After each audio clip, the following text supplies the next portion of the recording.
The opinions expressed on this show do not necessarily reflect those of the Barbers Chat Network, our great partners at H&B Media, or any of our media peers. We're just five idiots who love sports and love to talk shit. If you're offended easily, then this show isn't for you. And for those who aren't offended easily, sit back, relax, and enjoy the show. Remember, it's only entertainment.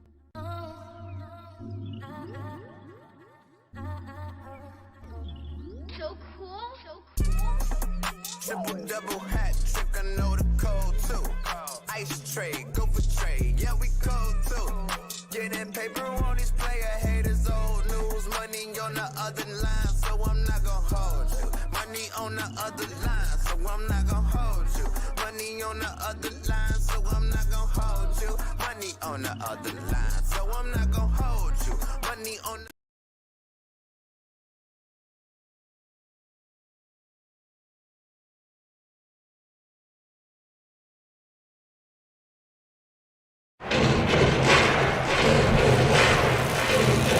The opinions expressed on this show do not necessarily reflect those of the Barbers Chat Network, our great partners at H&B Media, or any of our media peers. We're just five idiots who love sports and love to talk shit.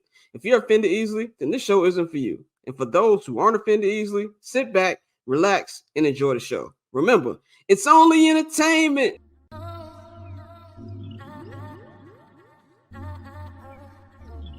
So cool. triple double hat trick, I know the code too.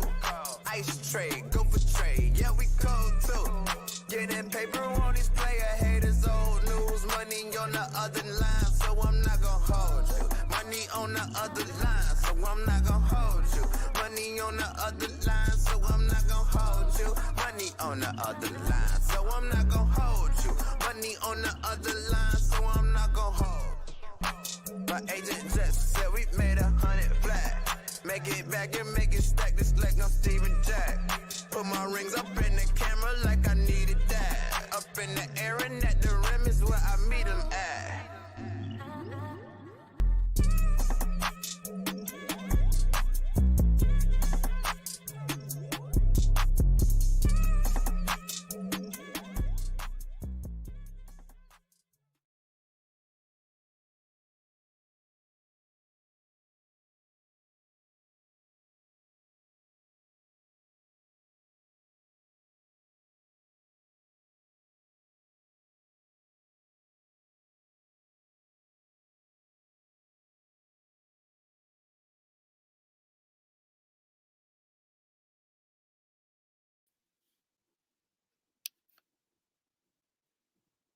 You're muted, my guy. Hello? You're muted. Can you hear me?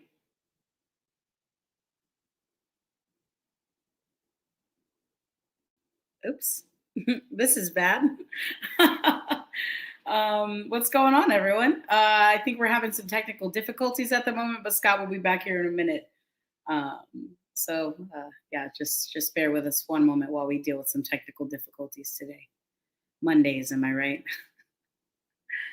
Oh God, I have the coverage of the national championship game going on right now. I'm not gonna lie, I'm a little salty.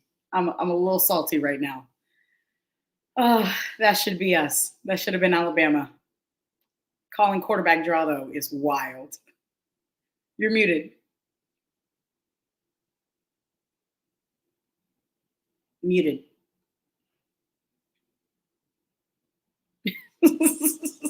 Mondays. This is like the most Monday of Mondays ever. I actually went out to go grab some lunch earlier and I got poured on. So that's how my day's going. This is the team's dropping like flies today. So yeah, we just got to hold it down. And now I got to hold it down by myself. I don't know if I can do this. My God, is this what TikTok influencers feel like? They just like talk at a camera. Okay, are we good now? No. All right. I've been up here I apologize, yo. This has been No. I've been I don't know if anyone's even actually like listening to any of this right now. No, there's people watching. I've just been talking. Just know I'm going scorched earth when I get off this motherfucking show today. Just be very, very clear about that. Niggas pissed me off today. So it's gonna be a random ass show. I apologize. We're for the good. first 5 minutes. I told the audience. No, you're good. You This is good. our Other first show back. niggas, you good. Everybody else good. Anyway, let me We be got special. some technical difficulties. We had some technical We are so difficulties. back. However, that intro. Shout out to my man, the boy Illinois, for the intro, man, on the show. It was good. I wanted that to be a better intro. I played that motherfucker twice because something with my headphones was tweaking. Just been an overall. It's a Monday ass Monday right here, but I'm glad I had these old school hot headphones. But anyway, it's your boy Scott. You know, follow me on Twitter and Instagram at Barbershop Scott. You can follow the Barbershop Network at Barbershop Net. Follow Courtney, 1-800-CALLER BRO. My co-hosts are not here today. We'll get into that later on.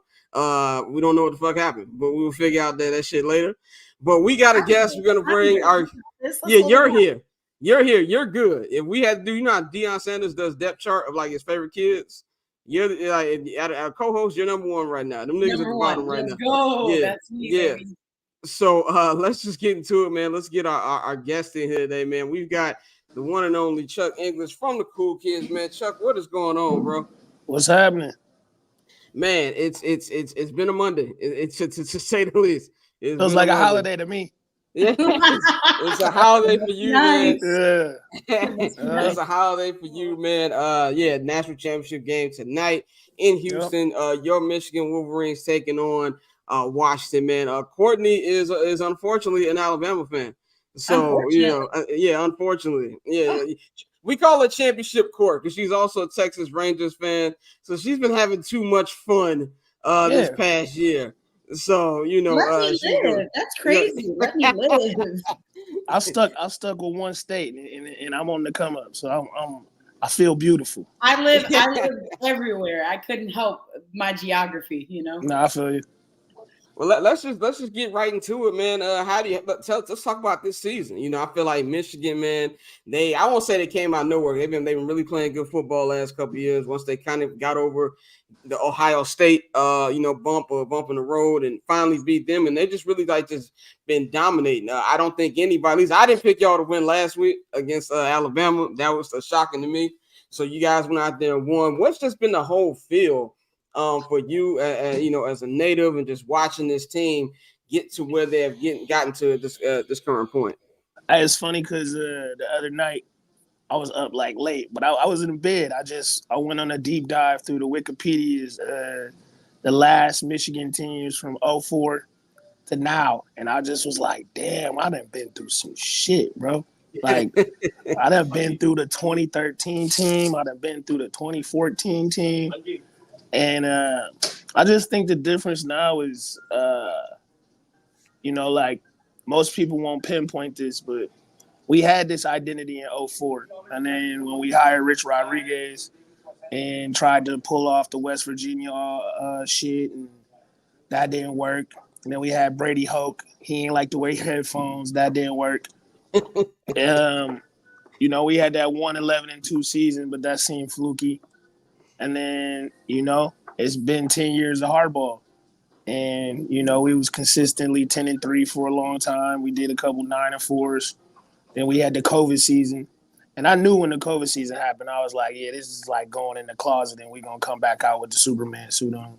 Because anybody, that whole season was like, come on, man, you playing in a big house with no people? Like, you're not going to win no games, bro.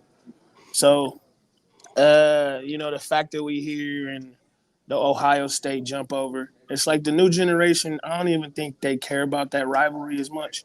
I don't think the players on Ohio State care about it. And I think that's what happened. Michigan we're going to hold that shit near and dear to our hearts. Like, you ain't going to just beat our ass for 10 straight, 15 straight years and us not forget it. So it's an embarrassment of riches for Ohio State. They had, they won the first CFP. Same thing for Alabama. It's just like, y'all had y'all time. And now Alabama had a long ass time. long ass time. And now it's like, I think more or less, people are more shocked that Michigan is the team that they are from what we do. We don't air the ball out. We don't got a quarterback with 400 yards per game. We got a running back pretty much core that's going to rack up, 215 to 300 yards per game. And I think that shocks people. So the fact we in the chip off running the ball is It's like people don't believe that we supposed to be here type shit. What did you have like any concerns about Harbaugh? I know for a minute it was like, he keeps winning this many games when it comes to going to the playoffs and winning bowl games, he's not getting the job done. Was there ever any concern that we might have to eventually move away from him? I know that the rumor is he's probably going to leave this year after the game is up, but was there like any concern about, what are we going to do? Can kind of feel like we're stuck in the mud of not being able to win the big game? No, man, because we wasn't like Schembechler didn't win. Man, but we honor him like, a wartime president. So the fact that Harbaugh is pretty much coached by Schembechler quarterback, you can't be more Michigan than Harbaugh. And then that whole thing about leaving, that shit is more of a conspiracy than the moon landing. Because I'll explain to you two things why that's never going to happen. First of all, all the people that are professionally paid people in sports that are like, oh yeah, Harbaugh's going to take the job at the Chargers. Let me tell you why. Why would Jim Harbaugh go to a team that's losing in the same conference as his brother while his brother is at the apex? Ain't nobody beating the Ravens. So you're going to take a job to go to the Chargers where you split a stadium with the Rams, first of all. Yeah. And you playing in the AFC and you don't have no real ticket punched. You got Austin Eckler and the long hair and Herbert. I'm leaving Michigan for that. Do you think the University of Michigan don't got the same amount of money as the Chargers? No, they got the same. I think the thing they is got, I'd say it's even better. It's a better environment in Michigan because there's so much money and there's really no limit to the money. Whereas in NFL, there's still kind of a cap. And the Spanos family, man, they're kind of. You're not gonna spend 10 years building something just so you can leave it to stroke your ego over. So you lost to your brother in the Super Bowl in front of your parents. That's the last time I'm coming back to the NFL. Come on, bro. I forgot about the Harbaugh. Now, if it was, I could see Bears because that goes in his legacy because he was a Bear quarterback. But still, do he want to deal with y'all? No, nobody should want to deal with us. Nobody should want to. I don't want to deal with us. Think about Chicago media, Chicago sports fans. I've lived there half my life. Don't nobody. Come on, bro. You're gonna be at best. You may be Lovie Smith. Yeah. And look what y'all did to him. Ran him off the set. You're bringing up completely reasonable points. 100%. I'm not disagreeing with none of that. I'm just saying it's like for people to think, okay, well, Harbaugh will want the next challenge. It's like he had it. He played in the Super Bowl against his brother, was a backup quarterback, and didn't almost lose. If it wasn't for that blackout, I don't know what would have happened. So I'm thinking common sense, right? You are a Michigan man. You played Michigan football. You convinced some of the best players in the country to come to Michigan, and y'all not giving out NILs like that. You might get a car commercial in Ann Arbor. Blake Corum got a couple commercials. When I was home for Thanksgiving, a couple. He got a chain on and some charity shit. Like it ain't going as far as you think. So people are coming to Ann Arbor to play in front of 112,000 people that's going to be there regardless. The only time Michigan Stadium was empty was during COVID where they didn't have nobody in there. So that's my whole thought on Harbaugh leaving. It's like, why would you do that? And to go to the Chargers? Are you serious? Nah, the Chargers, yeah. That's how I know stories just be going by unchecked because it's just like, how does that make sense? You in the AFC, you gonna lose to your brother every single time as long as Lamar Jackson is the quarterback of the Baltimore Ravens. Definitely. Well, let's get into the national championship game. I'm gonna give it to Courtney with this one, man. Courtney, let's get into this actual game. You claim you won't be watching. I'm not watching. I value my mental health. I already know what's going to happen. Listen, I would love to say, I said it from the beginning that whatever team came out of that side of the bracket was going to win. If Alabama got in, didn't matter if they played Washington or Texas, they were going to win. Or it didn't matter. Michigan's winning this game. They're the team of destiny this year. I do find it funny, though, that Michigan has adopted this very much Michigan versus everybody mentality this year. Like everybody has really doubted them. And they had this sort of like a rewriting of the history. The man, Jim Harbaugh didn't coach 6 games this season. I think that part of it is very funny. Good luck to all of them. If you got any movie suggestions for me to watch, at 1-800-CALL-A-BRO, because I will watch. You've had your time in the sun though. The crazy part is the time isn't even over. Everyone's like, "Oh well, Alabama hasn't won a natty in a few years." That's what a privilege that is. This team was basically playing with house money anyway. We had no business even making the playoff.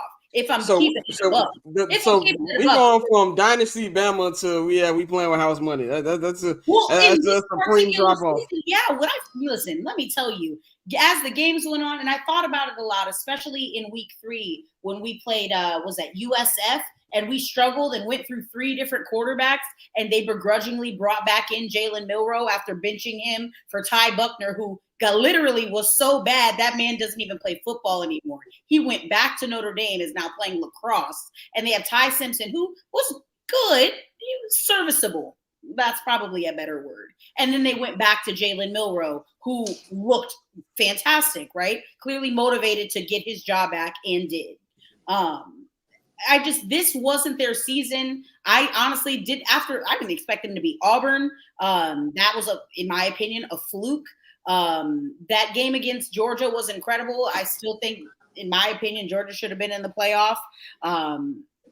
That's just me, but Bama got in, and it sucks that Tommy Rees decided that the play that you're going to run on the last drive of a game is a quarterback draw. It was quite hilarious. From 4th and 8, that's crazy.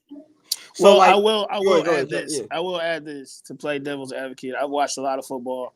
I think the scouting report on Michigan is that we've never handled running quarterbacks well. Mm-hmm. Now, if Jalen Milroe would have kept his balance, I can't say or promise that he doesn't pull that off and we're going into the second overtime. I wouldn't say that was the worst call. But Michigan's defense has cocooned and turned into a whole nother beast over the past, just this season. Last season, we were good, but now we really got lockdown corners, safeties. Our superstars are on defense. We have household names in Michigan on offense. Besides Blake Corum, you can't tell who's the wide receivers. Cornelius Johnson, Roman Wilson. Those ain't names that everybody talks about. People talk about the defensive side of Michigan on all levels, from Mike Barrett to the defensive line to damn near all the corners, from Sandra Still to Will Johnson to all of that. Every single one of them defensive players is going pro. So this is the first time that I could say that as a Michigan fan since the day I came home from the hospital born. This is the best defense we done had since '97. So and half of them are coming back. So this is, we stand on defense and we run the ball. That's the difference. Jalen Milroe ain't never been put in a goulash like that. Bro really was fighting for it. He was fighting for his life. He was fighting for his life. Correct. Now you got to remember that we made probably 3 of the biggest mistakes you can make in a football game and still covered. We still covered our spread. Yeah, I was telling them before, this is not the 2020 Alabama team. This is not, they don't got them dogs. But also it's almost like a flip-flop. It's like Michigan and Ohio State can't be good at the same time. Georgia and Alabama can't be good at the same time. It's like it's like God won't allow it. So like Daniel said, this all things should be. Yeah, it's like, it's Kirby Smart, Jim Harbaugh time. It ain't Jim Tressel or what's bro's name? The one from Florida. I forget his name. Freaky Deaky boy. Urban Meyer. Yeah. So it's not their era anymore. And I think Michigan is recruiting with the legacy tip. Come to Michigan.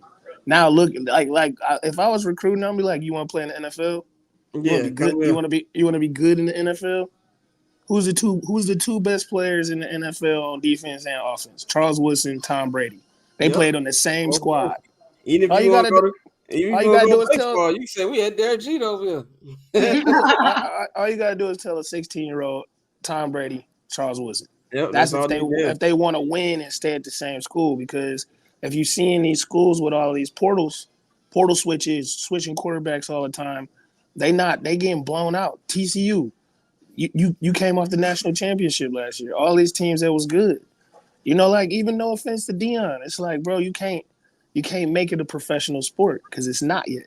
You can still pay players, but it's a lot of legacy that goes in. It's a lot of it's a brand name too. It's a brand name. but it's like when you at a college game, that energy is different. It comes with a lot of history. It comes with tradition, and players gonna get hyped for some magic that don't really exist in pros or things that happen a little bit more commercially. So I think that Michigan and Georgia I think that's gonna be the natty next year finally.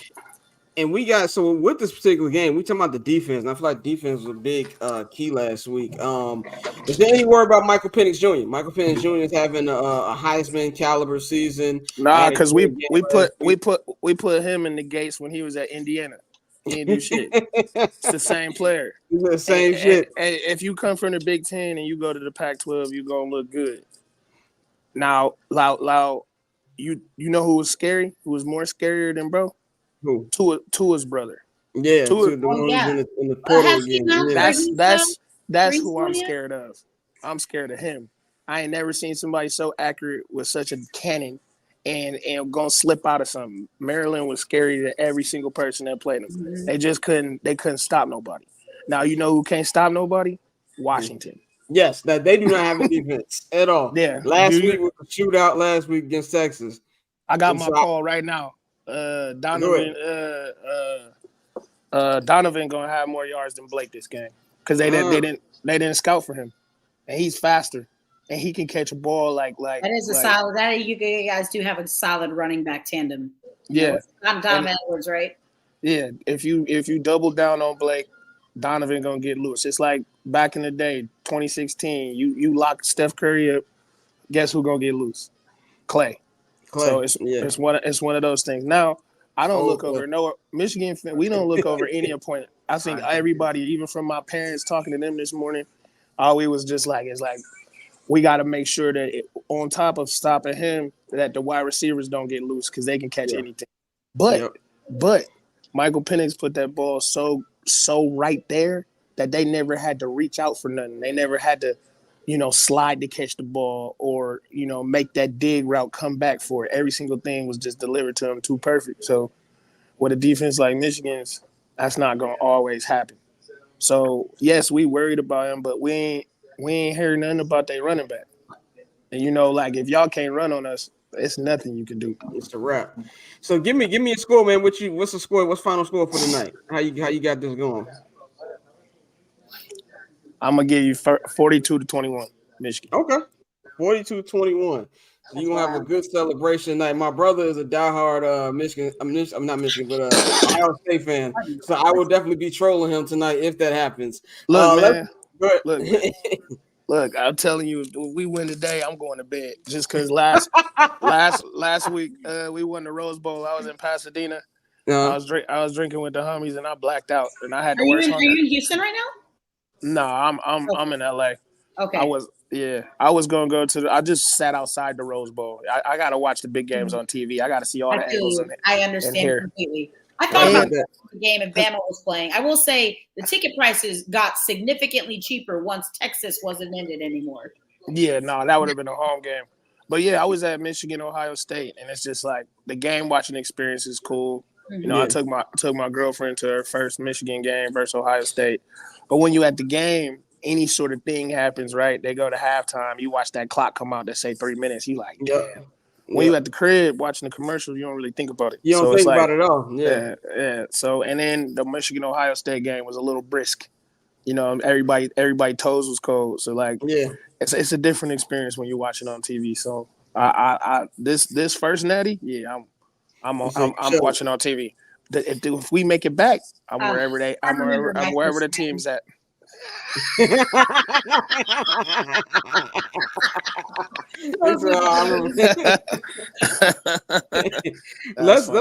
let's talk about another football team out there who's been killed, man. Detroit Lions, man. I spoke to you in the offseason, and we were talking about the excitement coming into this season. You guys have completely, like exceeded all expectations. Won yesterday. Then the final record, you guys were 12-5, if I'm not mistaken, right? Should have been 13-4. Should have been 13-4. If Jerry World did step in. We have a fellow Michigan fan, as you can see.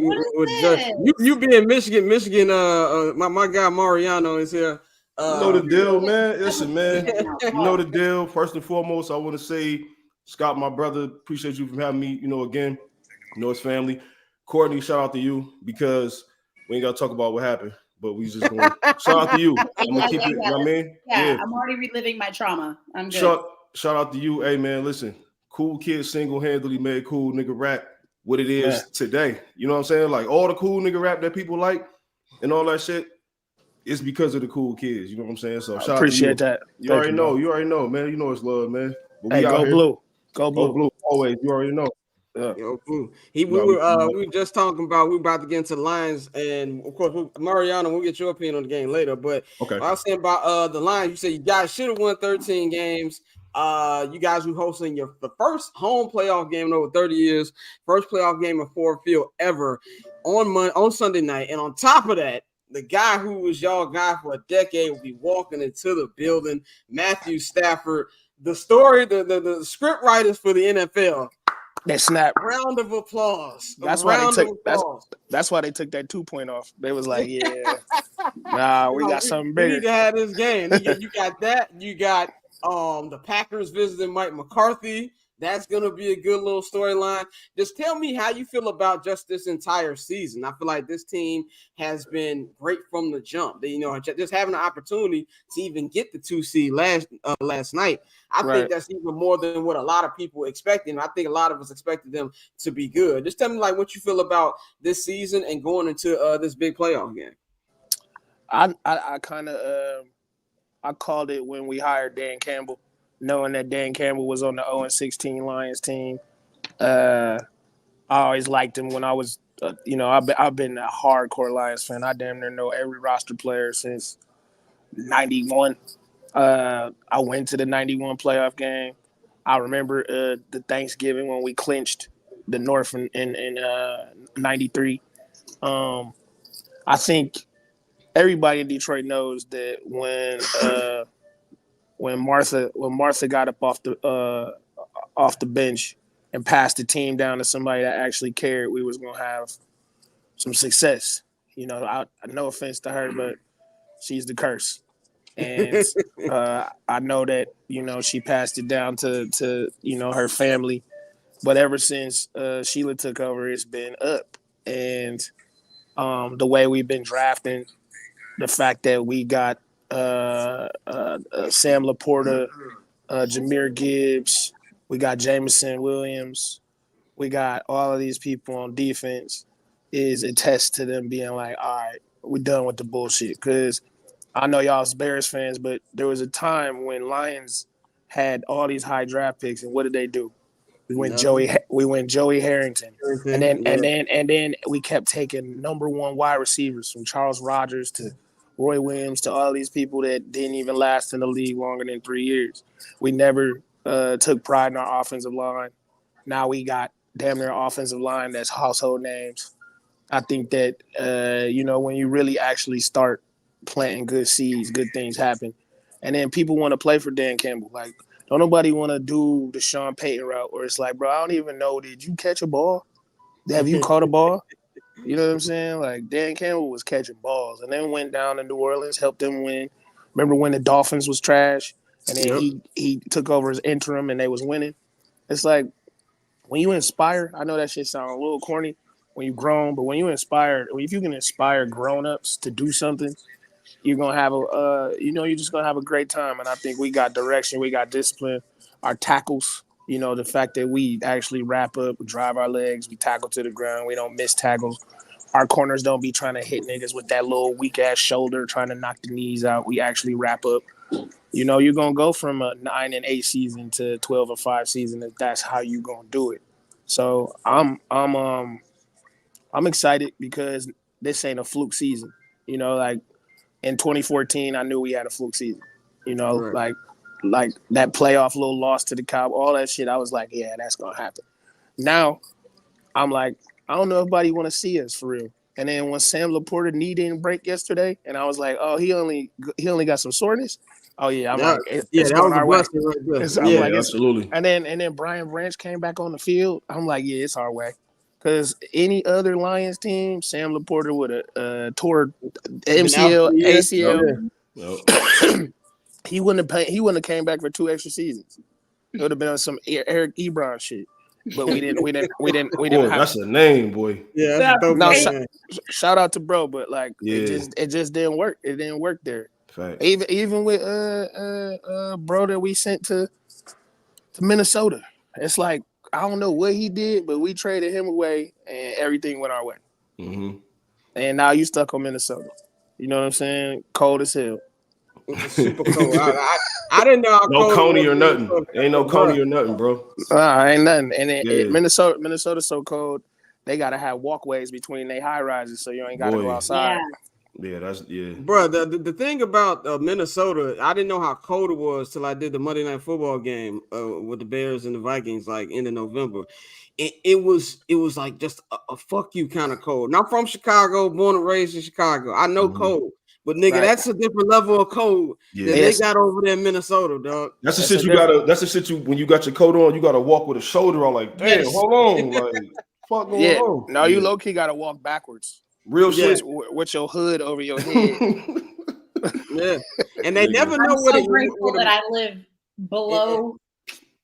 Well, I live in Los Angeles. I live in Los Angeles now, so I don't deal with those problems anymore. But like at the time, you know, and then like since your body get used to this California weather, so when I was out there, I'm like, people shouldn't live like this. Like this is ridiculous. Nah, it's crazy. Yeah, when you really look back and see how we came up, bro. Like me walking to school when I was going to Northern, like for high school, and I had to walk like cross the Lodge Freeway. If y'all never been to Detroit, you don't know about the Lodge Freeway. I had to cross the Lodge Freeway on that little you know what I mean? The little, I know bridge. exactly what you're talking about. And I'm talking about, bro, any type of conditions, dog. The Lodge at 7 in the morning, 8 in the morning, man, listen, dog. Yeah. Listen, that shit real. I don't know which is worse though, extreme cold or extreme heat. Because I deal with extreme heat every day. I lived in Phoenix. My parents were moving me into my dorm at ASU, and it was like the hottest day on record at the time. I think the high was like 119 or 120. I was outside for maybe 10 minutes. I almost passed out. That's crazy. I mean, you never want extreme anything. That's all of the people living in these cities. Little dabs. Testament to the arrogance of humanity. Yeah. Well, let's get into Matt Stafford, everything he's done in Los Angeles since he left. Won a Super Bowl a couple years ago. I think this year was probably a really good season for the Rams. Nobody saw it coming. This to me is Sean McVay's best coaching season, even outside of the Super Bowl. So, from the way they come together, it's really a young team outside of the guys who are still there from the championship team. But what do you think I think Detroit should be the favorite this upcoming weekend? But what things about the Rams kind of, concern you a little bit when it comes to, of course, like the atmosphere? This is going to be something that these Rams players, not Jared Goff. Jared Goff's been to the Super Bowl, but a lot of those Lions players have not been in this situation. What do you think is going to be something that the Rams might bring as a threat for the Lions in this game? I mean, I think energy is going to be in our favor. I think not just storyline, but Goff having a chip on his shoulder. Stafford might come in and feel a little nostalgic, and we might hit him early, like kind of rock him to sleep on some like, welcome home, nigga. Like, but it's up. You know what I mean? I think the Rams. This is what I was saying. I'm not negating anything they've done, but the majority of the Rams wins have been at home. The NFC West, besides the Niners, ain't on shit. And what did they go 1-1 with the Niners? Yeah. And I mean, obviously, yesterday's win isn't the same as playing mid-in season. Yeah, that was a backup QB off last night. I'll take that. I think that the Rams had a lot of heart I don't know if they're that talented.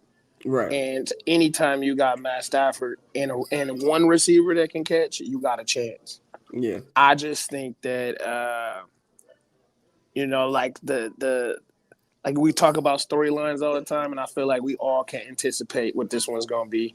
Yeah. And I think the defense is gonna come play, and just we sent Stafford away so he could win a Super Bowl. I think he's gonna come back here and throw 4 picks like he used to do. He a vintage Stafford. Yeah, he's like he used to do. Four field gonna bring back that interception machine. Yeah, he got to do something crazy like he always do. And I think, I want 2 pick sixes out of him. You know what I'm saying? Do right by the city. give us. Do they drop a Matt Stafford tribute video? No, we not that type of city. We ain't got lucky like that. No, we do, but that's not like. But not in this atmosphere. If his career was over with, this is like farewell tour or something like that. Then I could see that happen. But like in this, you ain't getting no. No, I ain't getting no love in Ford Field. Nah, if he stepped in the Tiger Stadium, he went over to Comerica, he might get a standing ovation. He posted the loveliest, like he sat down with like a letter. It was like, "Thank you, Detroit." And I said, "Is this like a retirement announcement or something?" Well, if it's thank you, then I'm gonna need you to throw 2 picks to Gardner Johnson, and I'm gonna need Cam Sutton to get one. And I need one of them to be a pick 6. If you really love the city, then throw the ball our way. Prove it. One last thing. No, go ahead. My bad. No, I was gonna say that. Like I feel like the love for Matt Stafford in Detroit will always be the same. Because when we went off to the Rams and we was trash, we was cheering for the Rams. But now that all that shit is over with, and now we like. You shouldn't have left. You could have stuck this out. You could have seen what Dan Campbell was talking about, but you had to go. You wanted to go with your mans. You wanted to go buy a house in L.A. All right. What you should have did is went to Dallas so you could be with your man. You could have went to Dallas and been around Clayton Kershaw. Yeah, come on. And if we're putting it above, the one fact that they don't ever let us forget about. They were like, did you know that Clayton Kershaw and Matt Stafford are friends? Like, but you know what though? I'm glad he didn't go to Dallas because then I would have had to a part of me would have had to like wanted to see him succeed, and I don't want to see Dallas win shit. So like, I'm kind of happy that he did. Right. But like, if I'm taking away my feelings from it, that's what he should have done. Like, for sure. Because now it'll never be Cowboys love in Detroit for the rest of our. As long as I'm alive, it's not a Cowboy star walking around Detroit. You better not try to step into Sweetwater or nothing. You ain't eating none of that. Yeah, no rice, no champagne, no nothing. You don't eat nothing. Shout out to Sweetwater, man. Anytime I come, absolutely shout out to Sweetwater. Give me some Sweetwater wings, man. That'd be one of the first stops. When I get out there, man. Before we get you up out of here, man, were the Pistons sacrificed for Michigan and the Lions to have these great seasons? I got a conspiracy theory. Yeah, that's one. But also, I feel like now that Joe Dumars is damn near the head of basketball, and he like, I don't give a fuck if that's my team. Y'all tried to run me off the set. I don't care what happens. From Dwayne Casey to Monty Williams, y'all can have the best coach you ever thought. It ain't gonna be nothing better than what I put in place. And I just think Weaver and the owner, I think they, you know what I'm saying, they taking shit too light. And we didn't need Monty Williams. We don't need somebody that can't coach young dogs. Yeah. Monty Williams is an old man coach.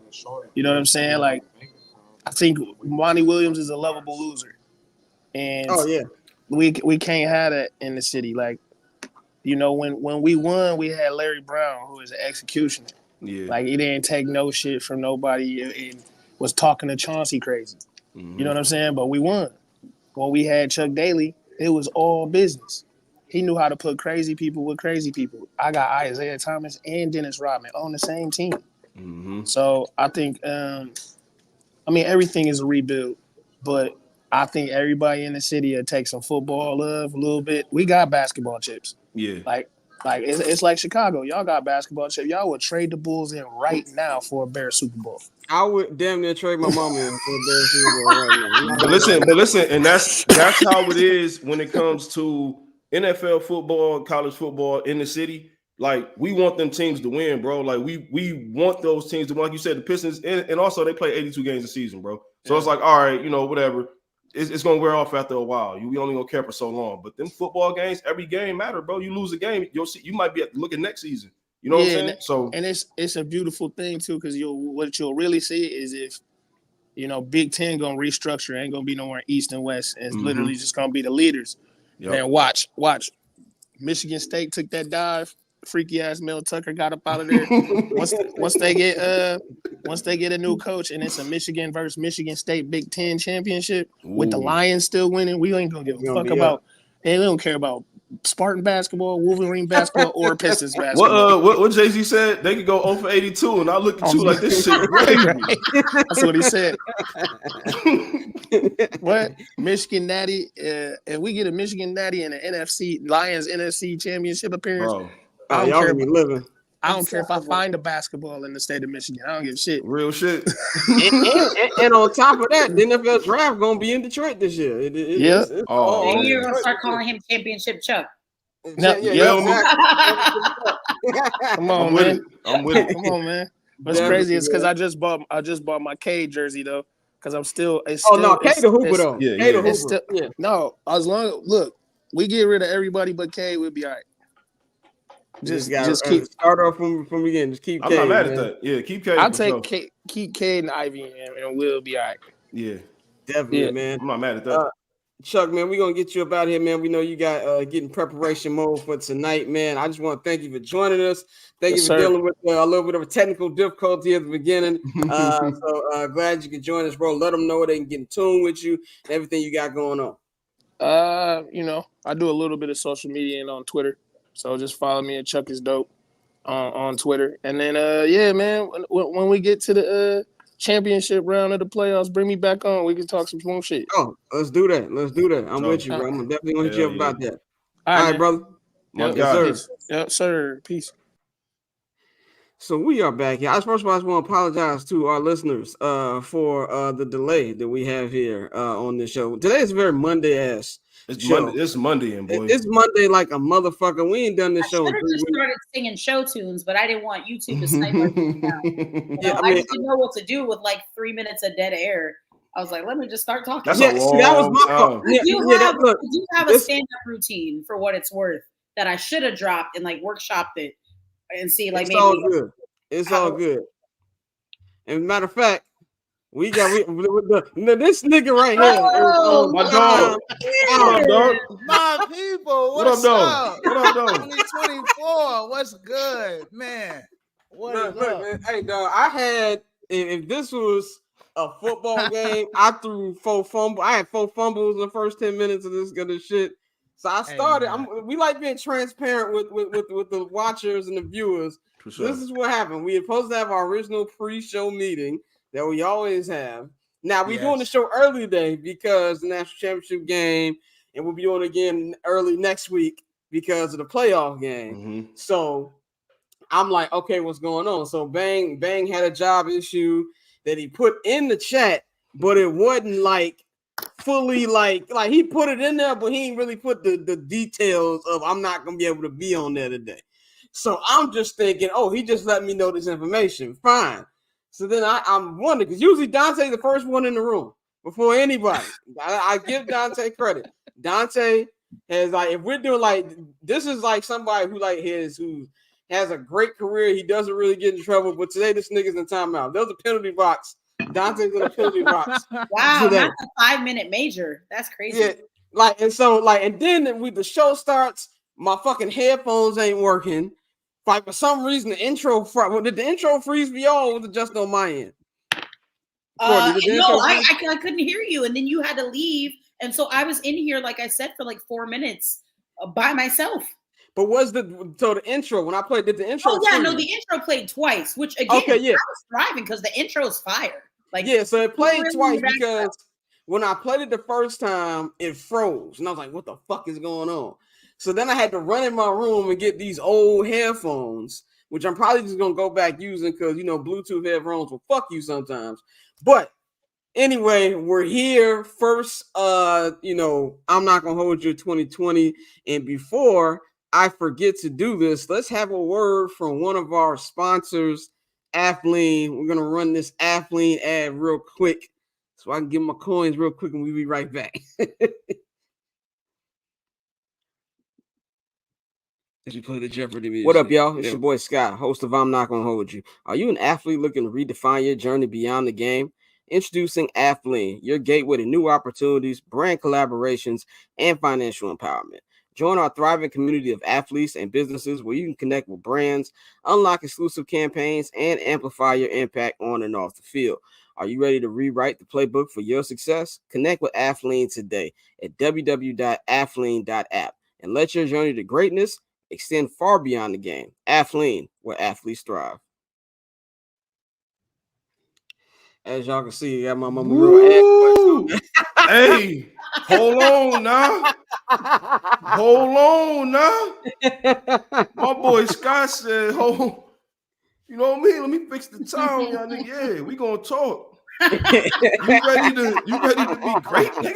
Huh? Yeah, hey man, look, I can get my professional voice on too. I am hire me. Remember, y'all, this is what it was supposed to look like when Stringer was taking those classes. This is what it was supposed to be.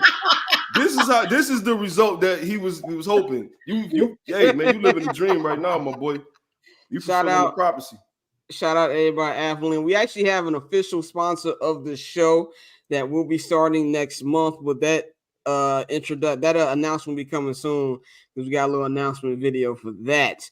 But since Courtney said it earlier, shout out my man, the boy Illinois, for the intro. Of course, that's been the intro to this show for the last 3 years, but I wanted to shoot an actual video for that. I wanted to give my boy some shine. He's one of the best artists out there. And shout out to Rel Elite. So cool. He did the beat. Shout out my brother. My brother shot the video.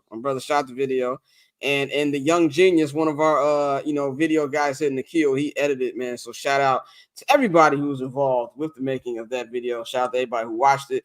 We got like almost 20,000 views just off that video alone. So we fuck with y'all. But let's get into our actual rundown today. So my original sound off was gonna be on Trevor Lawrence. We're gonna make this a group sound off today. Let's talk about turnover Trev as a trick off Trev, as Bang likes to call him.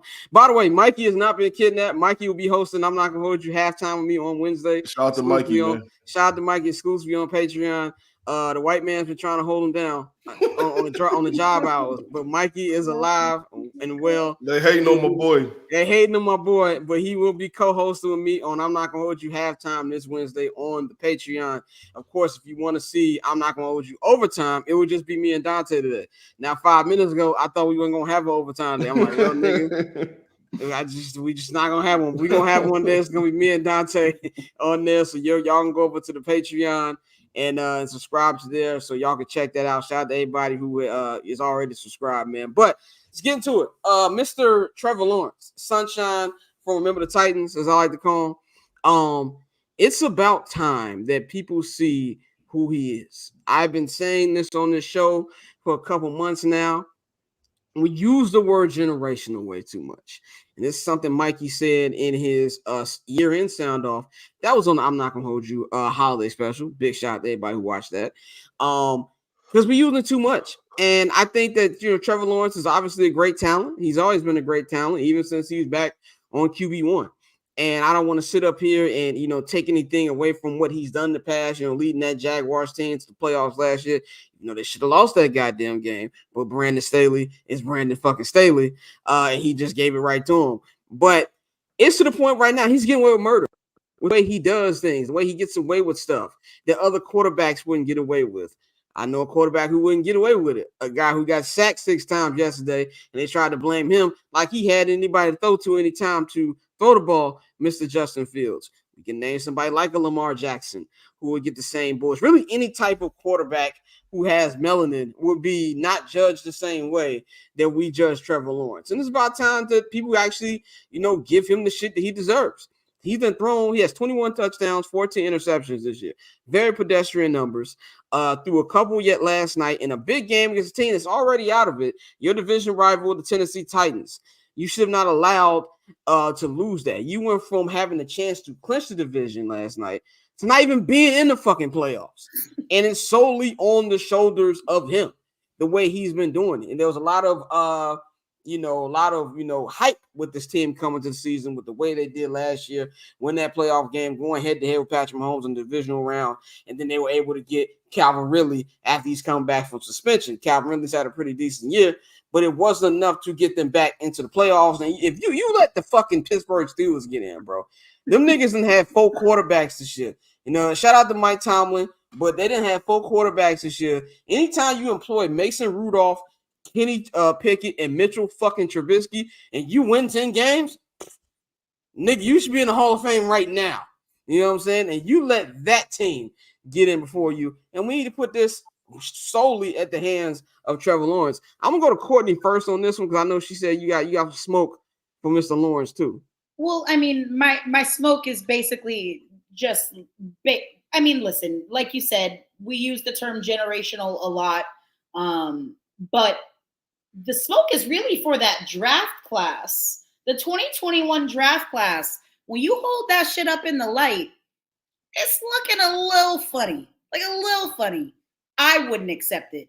They had the most quarterbacks ever drafted in 2021, and if you look at the list, none of them really move the needle. You have Mac Jones, Zach Wilson, Kyle Trask. I'm not going to say nothing about Justin Fields because I do love him and he's in a bad situation. Free Justin, man. I don't want to say that. Trey Lance, I'm just saying you have all of these quarterbacks that were taken in that draft class that have not delivered. And Trevor Lawrence, I mean, he's got the third most turnovers this season. I know it's Sam Howell's first. And then it was, of course, Josh Allen, always in the mix when it comes to turnovers.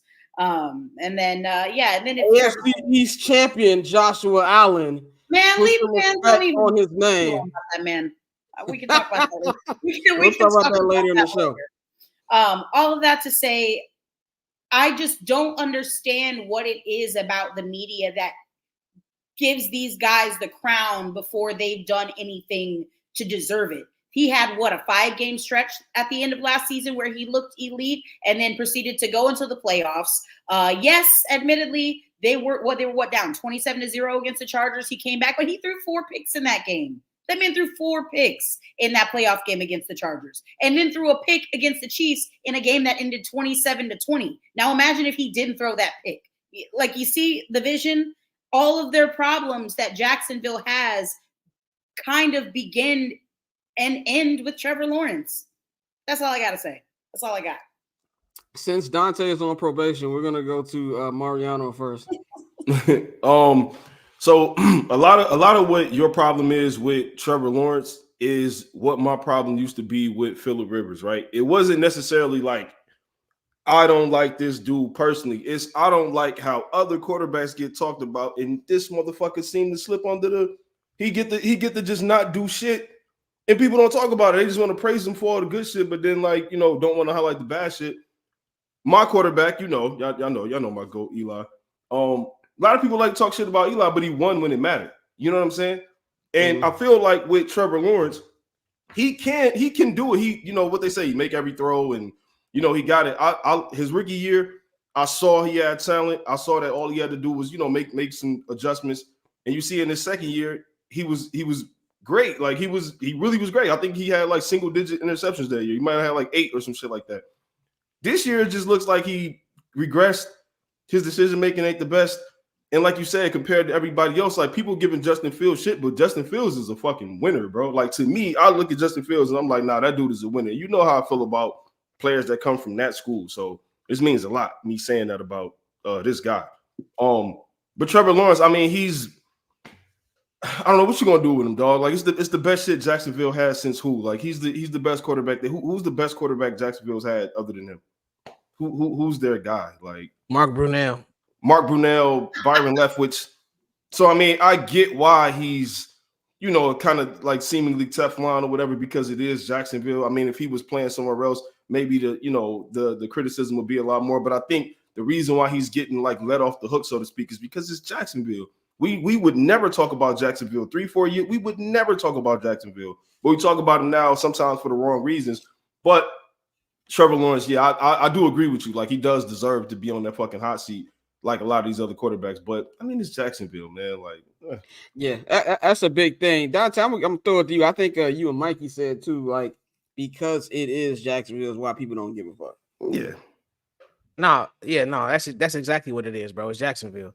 I asked one of my homies who lives in Jacksonville, Justin, friend of the show, and he said it. He said, bro, the media in Jacksonville is talking about firing the offensive coordinator. They're not worried about Trevor Lawrence right now. Like, so he has the fortunate situation of being in a place where the pressure isn't that high. Like, we laugh when we talk about it, but Mark Brunell is probably the most successful quarterback in Jaguars history. So it's like, okay, we got this young guy. They actually probably had a mindset, we're going to be patient with him because what else do we have? Whereas, you had the Bears fans acting like they act like we the Packers. Like we've had fucking Brett Favre, Aaron Rodgers, Jordan Love. So it's like, who the hell is this guy? But no, that's what it is, bro. He's in a fortunate situation where even though he should probably get more slander and like more to blame, but he's one of the quarterbacks that's been blessed with a situation where they're just like, all right, we happy to have a guy. So, we know what you can be. So we're not going to sit here and dwell on everything when you mess up. So that's all that is. Because crazy. That's crazy to say out loud. It's the truth, though, because we know how narratives drive the sport. Saying to your fans, this is our, here, nigga, damn. That's pretty much it. Pretty much. That's basically what that is. That's pretty much what that is, man. I think that, they'll have a lot of time to think about it in off season because that shit has begun already, man. Let's get into you might as well just put thank you, because I'm about to clear the lane out here. I got a lot of shit to motherfucking say about this particular team that I root for, a team that I have been a fan of I've been on this earth 35 years, about 30 of them years, and this season was a weird season. Also, I've covered this team. I just finished my third season covering this team. I want to give a shout out to everybody who I fuck with on the beat. Shout out my man Herb Howard from the Bigs. Shout out my guy Jason Leisure, Chicago Sun-Times. My man Nicholas Mariano, CHGO Sports. My man Gino, my man's Terrence from the Bigs. Just everybody, most of the people on the Bears beat are real cool. So shout out to everybody. It was a privilege to cover this team with y'all this year. But I think there's great people with the organization. I'm doing a Stephen A. Smith right now. It's great people in the organization, people that care for you, people that look out for you. There's a lot of people who actually work for the team, who fuck with what we do at Barbers Chat Network, fuck with me and my brother and everything that we do at 79 and Hallis, and they have looked out tremendously. So I fuck with them. This is not about people who work there. Having said all of that, the people who run the spot don't know how to run a goddamn football team. And we just got to call it like it fucking is. Last night was the first Packer game I watched where I didn't get upset about them losing. And I knew this shit was going to happen. And the Bears do this shit all the time. They throw a little hype video out there on the YouTube and the Twitter and try to get the fan base riled up. Biggest rivalry in the history of the game. The two founding franchises, Lombardi and Hallis, la, la, la, la, la. At the end of the day, dog, this was a reality check. And my original plan coming into today, recordings, we ain't recorded in 3 weeks. My plan was to be positive because I thought this team was going in a positive trajectory with the last couple weeks, winning 5 home games in a row, winning the last couple games, despite the fact that they left 3 wins on the table. This team realistically should be 10-7 right now. Now 10-7 right now, and getting ready to host a playoff game not host a playoff game, but in a playoff game this coming weekend. But they're not. And you had all this positive momentum. You're like, okay, week 1 was different. Maybe a little bit too hype. Home opener. You're not expecting much from Jordan Love. And you had the nasty man who was your defensive coordinator. When he was watching Bang Bros instead of actually running the right fucking defense against the fucking Packers. You know what I'm saying? You're like, okay, that's different. We didn't have pass rush at the time. Now you got Montez Sweat, a guy who's the first dude in NFL history or something like that to have 6 sacks with 2 teams in one season. So he had 6 sacks with Commanders and 6 sacks with the Bears. You're like, okay, the way this defense been playing well, we should be able to at least make this better, even though Jalen Johnson is out. By the way, pay the man. They just completely got outclassed. They got completely outclassed. This is if you want to be, and I'm usually a glass half full person. If anybody knows me personally, I'm a glass half full kind of guy. I can't look at this game this way. This was just way too easy for the Packers. And we can sit up here. We can talk about Justin this, Justin that, bad, coaching, bad situation. You're 100% right. I have never seen an organization sabotage a young quarterback the way they did Justin Fields. It was a sabotage masterclass. Now, that's not absolving Justin of the other issues he has. Justin has issues he has. Justin can play better. Despite the bullshit he's in, he hasn't had enough. Justin has had flashes. And as Lou Riddick likes to say, flashes get you fired. So I'm not trying to, be a complete Justin fanboy. And y'all very well my allegiance. I've been a Justin fan since QB1. This is not just because he's a Bears quarterback. I will be a fan of that nigga if he does leave wherever the fuck he goes. And just, being around him, talking to him at the facility. He's a cool young guy. A cool kid. It's wild I can call him kid. You're an old nigga when you call somebody, this nigga got way more money than me. You know what I'm saying? I'm calling this nigga a kid because I'm 12 years older than this nigga. But he's a cool kid. You know what I'm saying? And so I'm a fan. But he hasn't. The reason it's a tough decision because he ain't blown it out the water either. So I'm aware of that. But the reality of the situation is, whichever way you want to look at it, I had a tweet Saturday night. Bears fans need to stop bitching because you looked at what CJ Stroud did against the Colts this past weekend and able to get little do we know that was the AFC South Championship game with the Texans winning the division in year one, and now they're going to the playoffs. And as great as he's been, there are a lot of people like, oh, well, Ryan Poles passed up on him, which I don't like that theory, but we're not going to get into that again. I was like, next year you're going to have a quarterback. Either it's going to be Justin Fields or it's going to be Caleb Williams. You should feel good about that. But after watching last night, and not that I ever wanted Eberflus back, but I was warming up to it a little bit more. But this is just another example of why he got to fucking go. This team was just not prepared. They were not prepared. They were outclassed. It was a carbon copy of week one. And I'm glad I wasn't there last night. Week one pissed me off so bad, I didn't even do post game. I went to a fucking bar. The professionalism went out of me. And I didn't stay for fucking post game.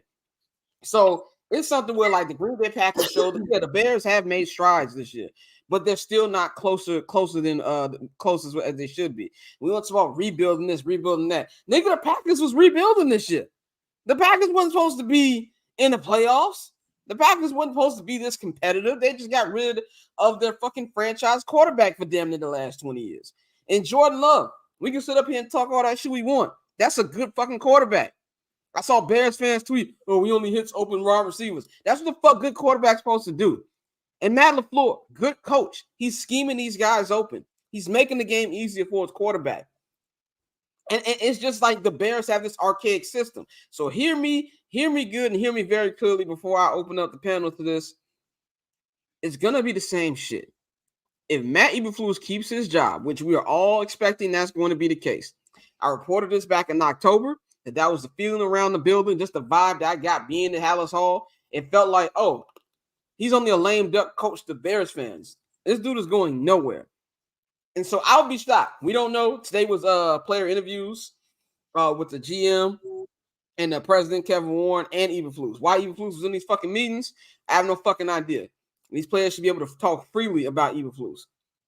And then we found out that, I have not gotten an email from Bears PR about when the year-end press conference is going to be. So this is probably going to drag a little bit longer this week.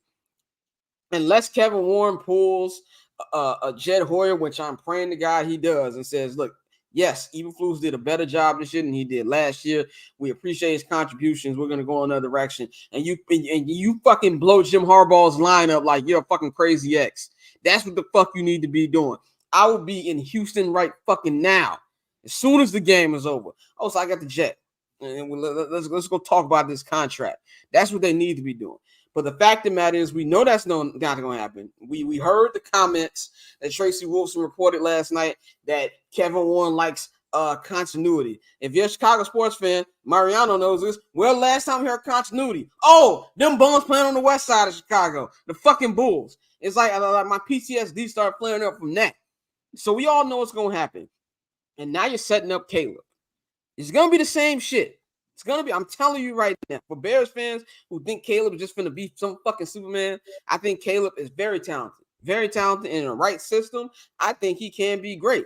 There's nothing right about the Bears in offense system in a 108-year history of this fucking franchise. So if you're gonna bring him in with an Eberflus, and who fucking knows who the offensive coordinator is gonna be? If they do let go of Luke Getsy and they replace him with somebody like a fucking Frank Wright, you're going down the same fucking path again. And then you're gonna expect him to be Superman. And when he doesn't do the same things that you want to do next season, y'all gonna be ready to call him everything but a child of God. It's a circle of shit. Until they uproot everything and do this the right way, it's gonna be the same thing. And Bears fans, y'all can get up here on Twitter and tell me, oh, I'm gonna stop watching. Cut the bullshit. That's why they get away with the murder they do now. Because they know y'all niggas gonna keep tweeting about them. They know y'all niggas gonna keep buying the merchandise. They know y'all niggas gonna keep going to the games on home and on the road. When I went to the fucking Chargers, I've been on road. I did 4 road games this year. It was a large Bears fan contingent at every goddamn arena I went to. You're gonna keep watching and you're gonna keep supporting this circle of shit. And it's just nothing's going to change unless something is changed from the root. And that's from the McCaskies, that's from Kevin Warren, that's the Ryan Poles. They need to have a come to Jesus moment, get rid of this dude, get you an actual coach. We keep talking about, oh, the Bears have never found a good quarterback. Outside of Lovie Smith and fucking Mike Ditka, they have never found a good coach. And I don't want to hear about George Halas, all due respect. He was the first coach. But even was that, 100 fucking years ago? Like, the bar needs to be higher, man. At this point, it kind of feels like Isaiah Thomas era Knicks. And that's just pretty much where I'm at with it, man. I'm going to go to Dante first. He's the resident Bears fan here with me. What do you feel about just this situation? I kind of feel like we were positive 48 hours ago. We had good vibes. And now it just kind of feels like we're back where we was at. Yeah, I think that's probably a blessing in disguise, because the reality is, had they finished this season on a win streak, had they, even made the playoffs, we would have just got excited and glossed over all the issues. Because, now, like you say, hindsight's 2020, we sit here looking at the schedule and we say, well, they were 1-7 against teams above 500. The quarterbacks they beat were pretty fucking terrible. So, I mean, I think the letdown from that game and it being, like you said, a mirror image of week 1 has taken all of the positivity away that they have built up over these last few weeks. I mean, you look at the defense. You were one of the most aggressive defenses in the league the last 5 weeks, and then you just sit there and zone all day and let Jordan Love pick you apart. Like, I knew it was a wrap when in the fourth quarter, when we still had a chance to win the game, we got them pinned against their end zone. They on like the 3-yard line, and we dropped back, gave everybody 10 yards cushion, and just said, all right, fuck it, we're going to just see what you do. And he picked them apart. Got first down, game over. Like, we didn't touch the ball after the 6-minute mark. So, I mean, at this point, it's more of it seems like it's going back to where we were before, where it's like, all right, it is what it is. Same old Bears. We know what this is. We know what they're going to do. They're going to find a way to fuck this up. I wouldn't, like I said, I wouldn't move Justin, but they're going to move him. And probably in true Chicago Bears fashion, they're going to fire 2 out of 3, keep 1. Then when that don't work, and after 3 years, they're going to run it back again. Completely new cycle. So same thing, same shit, different day. I'm disappointed is probably the best word, but at the same time, I'm not surprised. This is probably where I should have been. This is my fault for buying in. I think we do this like every 2 years. We do it all the time. Insert Chicago team here. Like, it could be the Bulls, it could be the White Sox. Every couple of years, we dumb enough to be like, you know what? I think they might have figured it out, and they ain't figured out shit. So I'm really gonna take a wait and see approach with this from here on out. I think based with you should be getting a new head coach, but you're not. You're not. So yeah, we know nothing's gonna change. From an outsider perspective, man. Courtney, what do you think about this? Of course, you're privileged. Good football. We don't. Do I? Well, we're talking about just a college. We're not talking about. Okay, I'm like, because do I? I had to let the Saints go, and in my stupidity, I picked up the Eagles. Okay, and they have really hurt me the past 6 weeks. So I don't even. They really just fumbled the division to the freaking Cowboys, and now I got to deal with them. As we see Mariano with the Giants cup right there. Oh yeah. We're really struggling today, aren't we? But no, I I just don't understand the logic of fans, I guess, that are proud of being loyal to bad teams and to giving your money to fund bad teams. I just don't get it. Nothing is going to change. It's like you said, I feel like I see this as an outsider. I'm not even like a Bears fan like that, but because of you guys, I really followed the Bears this season, and I was pretty locked in on everything going on. And I have to be honest, because that's all we talk about in the chat. It's them correct. Well, the problem is, though, in my opinion, it's not Justin Fields. I don't see what changes about the landscape of that organization by bringing in a rookie quarterback unless you change everything in the environment around him. That doesn't make any sense at all. And it's going to end up happening is the same thing. Give it 2-3 years. He's not going to get the results that he wants. Eberflus is going to be gone in what? Two years, maybe? And then you're going to have to bring in another coach. And then he's going to struggle in his 3rd year, 4th year. And then people are going to be like, oh no, is it time to talk about drafting a new quarterback? And then, oh my gosh, wash, rinse, repeat. It's embarrassing. Are you not embarrassed? I'm very embarrassed. I'm very embarrassed. I don't like showing my face at events. Like, people be looking at me. You tell people who are like, fans of like other teams, they look at you like, like you're a fucking Vietnam vet when they tell you you're a Bears fan. Oh, I'm sorry to hear that. Like I'm tired of being embarrassed in front of public. One of the worst shits ever. Week 1, I had to watch that Bears game in the airport. And one thing you know about airport bars, everybody gathers around the bar. Think they Stephen A. Smith. Naturally, I'm sitting next to 3 Packer fans. And midway through the game, bro, no bullshit. Like, we sitting there, we've been having a good conversation. Packer fans are usually cool. They don't go too bad because they know they be beating our ass. So you usually just get a good laugh out of Packer fans. This dude, no lie, we sipping our beer. So he tapped me. He goes, "So, Caleb Williams, huh?" Like, that's life as a Bears fan. Like, there is no positivity. Yeah, that's so embarrassing. I wouldn't even like rep the Bears anymore. That's crazy. Well, this thing, I'm in it for. I'm like this. I can give up the White Sox. But why? But why are you in it there's for? There's no actual reason. I just love this shitty ass thing. It's like my brother Dante. Bring out the sign. It's like this. It's like this with the Bears. It's like with the Bears and the Bulls, bro. Like, it's like this. Like with the, and then we'll move on. We'll talk about more of this in overtime. But like, to me, it's the White Sox were easy to give up because it's fucking White Sox. Like, they have been, at least the Bears have been to the playoffs. They ain't been a lot, but it's been more than fucking White Sox. Yes, the White Sox have won a World Series. Won a World Series on my birthday, but that was almost 20 years ago. And it's like the White Sox don't even act like they give a fuck. Like, at least the Bulls will do shit like, oh, we'll make a play in, nigga. You know what I'm saying? And shit like that.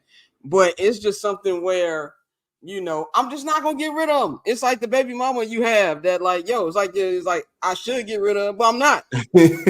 But you know what's crazy though? Like, looking at the Bears, like you said, on the outside looking in, right? Like, people forget that like sports are still a job for these athletes, right? Like, it's still work. You still got to go to work. I'm going to assume we've all been in work environments where they might have brought in somebody new who can do the job and everything like that, but nobody likes this motherfucker, or nobody, it's whatever. But then you got somebody who can do the job probably just as well, and everybody loves them. They make the morale, the morale is through the roof. I think that's what's going on with Justin Fields. When you hear about like how his receivers talk about him, how the rest of the team talks about him, they really enjoy having him there. And I think that not only is he not the problem, but you're going to create a whole different problem if you get rid of him, because even if Caleb Williams is good, Caleb Williams has to look at Justin Fields and say, shit, it don't matter how much these people like you. You start fucking up and it look better for us to get rid of you. That's what we're going to do. Like, you're not giving Justin Fields any or anybody, any player for that fact, to come there. These players talk, bro. Like, they talk. Yeah. You get rid of Justin Fields, man, that shit is going to be nasty, bro. Like, maybe you do get the same production out of DJ Moore and whoever else, or maybe you get some, more production, but nobody's, they gonna still be looking like, damn, my dog, though. You know what I'm saying? This shit cost me my dog, Justin Fields. Like, I really feel like the Bears are a team that needs to rely on like the continuity. Like, we got a guy that people like, cool. Let's keep that. Let's build around him. And then a couple years from now, if it don't work, then all right, cool. Nobody's mad. but you giving up on him this early is absolutely crazy to me. Like, and then you bring up a good point too. Let's just say Justin. Let's just say this is just who Justin is, right? And he's like, inconsistent, whatever. Whatever picks you get in a Caleb trade is gonna feed nations, nigga. Like, you'll have more than enough chances to get you another fucking quarterback. So, and then you bring up a good point, Mariano. Like, there has been, first of all, when I was there last week for the Cardinals game, I have never in my 3 years of actually my entire time as a Bears fan, I never heard anybody chant for the fucking quarterback. It was audibly loud. We want Fields. I'm being in the press box. I was like, are they chanting we want Fields? It was loud. And then you got the teammates who've come out. Jaquan Brisker says, I don't know why we're having this conversation. You know what I'm saying? Like, he's the guy. DJ Moore has been on the front line. He said it again today in exit interviews. They asked him on 670 to score. I think he was on with Parkins and Spiegel today. And he was like, I don't even know why we're having this conversation. This is my quarterback. This is the guy who should be here. And he was like, basically, he was saying that Lou Getsy ain't shit. And we'll get that in overtime. But he was like, I don't think that he's gonna be going anywhere. And they said, did you let Ryan pose this? He said, oh, I let him. He said he already knows, but I let him know, and I think my voice is respected. So the fans and the players feel this way. First of all, I never see fans at Hallis Hall, by the way. Because if anybody's been to Hallis Hall, it's in a real dip-off area. You have no idea that there's an NFL facility over there. But they had fans there with signs all across the entrance to get to Soldier Field, to get in Hallis Hall, and it said, we want Fields. And then Justin went over there and spent like an hour signing autographs. So I do think that, yes, they're professionals. They're millionaires. They'll get over it if they have to. But why cause a mutiny? Right. For no fucking reason, man. Right. We got Bang here. He said we're not gonna put Bang on probation because he actually did give a notice. I just was not received the way that I thought. When I tell y'all this has been a day, this has been a day. It's been a Monday for all of us. It's been a very, very big Monday. So you're not on probation. Dante is in the penalty box. Today. I appreciate that. Yeah. Bang, go ahead. What's your thoughts on everything Bears and the current? You missed my 10-minute rant while I went off about the cold reality of this team. I really wanted to see that, but I'll keep it short because I am on hella CP time. I'm conflicted because like Mariano, I heard what you're saying as far as like the community goes, but at the end of the day, like, we are in the business of winning games. And if Caleb comes in and they win a game, they're going to be like, all right, as long as my homie over there in Atlanta doing good, like, we straight. I think the issue here is what Scott just said. We've never been in a situation where somebody has been so beloved, even shockingly, because, when Scott had sent that text, like, yo, they really chanting his name. We've never seen that, especially at the quarterback position. Even when the closest to it, and I know all of y'all ain't young enough, but the closest to it is when the Bears traded Jim McMahon to the Chargers. But at the end of the day, you had Mike Tomczak waiting in the wings, and then you got Jim Harbaugh. So even still, you was like, yo, we ready to move on. We've never seen nobody give us the highlight reels that Justin Fields has gave us. And we also know that he was dealt a bad hand. I think even the not so fan of Justin Fields know that he was dealt a bad hand.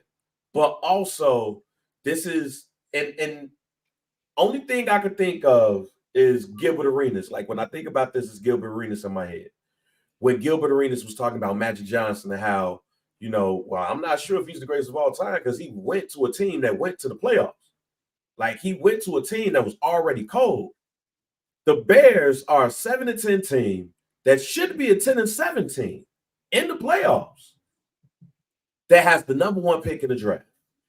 And this is the one draft, whether any of us believe in Caleb Williams or not. This is the one draft where you hear generational talent on the side of a quarterback and you got the number one pick. Just imagine if, one of those teams that's currently in the playoffs, like 6 or 7 seed, imagine if they had the number one pick in the draft. They'll probably be having the same conversations that we have for the most part, especially if they want to get from under like they quarterback, like Tampa Bay's in the playoffs, right? Imagine if Tampa Bay had the number 1 pick in the draft. Hosting You the don't playoff think game too. Yeah, hosting the playoff game. You don't think that the Tampa Bay Buccaneers will be like, hey man, Baker Mayfield, thank you, but we're about to go get the rookie. And he's had a good to great year for them. So it's just, this is one of those situations that is so extremely rare. And I had to get out of my feelings and understand that we just in a situation that we probably never gonna see again. A team that's half decent, they got a quarterback that's beloved, that might be replaced because you have the number 1 pick, but you know Buddy ass got fucked over. And the only thing that I can say is that we will see if DJ Moore got a voice, because if it's anybody on that team that should be able to say, that's my quarterback and I'm gonna keep him, it's the best player on your team. That just so happens to be DJ Moore. So we'll see if he got a voice, but that voice also might be in the next regular season. He might get some passes from dude, and he be like, man, hey, I like he like your buddy kind of good. Yeah, you know what I just thought about. Good. You know what I've been thinking about, like while you was just talking, is the Bears do have, I don't want to say a history, but like when you talk about Patrick Mahomes, right? Like the Bears not taking Patrick Mahomes, I don't think the Bears want to go through another situation like that. So they'll risk it and take Caleb Williams, because if Caleb Williams goes somewhere else and he's cold and he's another, Patrick Mahomes type of guy, then they're gonna look back and be like, motherfucker. Mariano, this is why I'm gonna disagree with you. I kind of agree with you, but this is why I'm gonna disagree with you. Last year's draft. The only person that I heard say, I'll take CJ Stroud with the number 1 pick is Keyshawn Johnson. Mm-hmm. Keyshawn Johnson was on TV like, nah, fam, dude too small. Like he was out here, should have been saying pause after everything he said. Like, CJ said, hey man, he's small, he's too small, man. I need my quarterback big. CJ Stroud is the number 1 pick. Wild pause, really. Right, wild pause. And look who's right. But anybody that had the number 1 pick, they probably picking Bryce Young. If the Houston Texans would have actually got the trade with the Bears, they would have picked Bryce Young, and they probably would not be as successful as they were this year. What I'm saying is, the reason why I disagree with you is because I think all of us are kind of iffy on Caleb Williams for one reason or another. But what if Drake May nice? Right. What if Michael Penix Jr. nice? Yeah. What if for some reason Bo Nix is nice? Okay. What's going to happen? No. Hear me out. Either way it go, if the Bears pick Caleb Williams and he's not as nice as any of them niggas, then it's still going to is they still gonna say it. I got you. The Bears shouldn't think about that, because nobody thought. I sit up there and had an argument. With Scott, and we didn't talk about Patrick Mahomes. We talked about Deshaun Watson. Yeah, nobody talked about that, man. So we all thinking like Patrick. I thought Patrick Mahomes would be an offensive coordinator like Major Applewhite by 27 years old, my G. Because nobody be successful. Name me the best quarterback out of Texas Tech since outside of Patrick Mahomes. Right. Come on, fam. That shit is an outlier, fam. I'm not saying I was a Mitchell Trubisky fan, but that shit was an outlier. So even with Mitch, they fucked him. Like pause. Like they fucked him because like they set him up. Like it's the circle of shit that I was just saying. Like you, first of all, John Fox didn't want Mitch. He wanted Freaky Sean, and then if he couldn't get Freaky Sean, he wanted Jamal Adams. So I wanted Jamal Adams. Yeah, you say fuck what your head coach want, and then you fire him. Mitch has a different coach. And people talking about the double doink game, that everybody's been bringing up. Fuck you, Joe Buck, for talking about it in the middle of the game. But Mitch did his job in that game. Like I remember that game. Like Mitch did his job. All you had to do is the things. So, like it's the circle of shit, man. And so I don't envy Ryan Poles' position. We'll talk about this over time about our confidence level of what we think, of Ryan Poles. Has it changed in the last 24 hours? But it's Bears fans need to wake up and smell the coffee, I believe, and think about the realistic ramifications about this. This is the biggest offseason ever, man. But let's move on to today, man. It's Black Monday in the NFL. A lot of niggas got fired. We're gonna go over some of the firings that have been confirmed. Arthur Smith got fired last night. Of course, Dante out there in the Atlanta area, you know about that. Of course, YouTube Mariano. That nigga Arthur Blank didn't even wait till 12:02. 12:01, that Adam Schefter tweet came out. Yep. I told y'all this, and I text my homies who from Atlanta. The second they started getting their ass beat, I said, Arthur Blank is not letting that man come back to Atlanta with a job. Like, we talk about different rivalries, but like down here, they take that Saints rivalry serious. Big deal. Yeah. Like, because people don't realize. Yeah. A lot of people don't realize after Katrina, a lot of those people moved to Atlanta. So, like, Atlanta has a lot of people from New Orleans who live here. So that's a very big rivalry. Yeah. And when they were getting their ass beat and embarrassed like that, I said, "Oh no, Arthur Blank not going for this." Like, once they started being down by double digits, I said, "Yeah, he's not coming home, bro. You can forget that." Yeah. That's a Yeah, fact. I mean, I was thrilled. Personally, I was thrilled.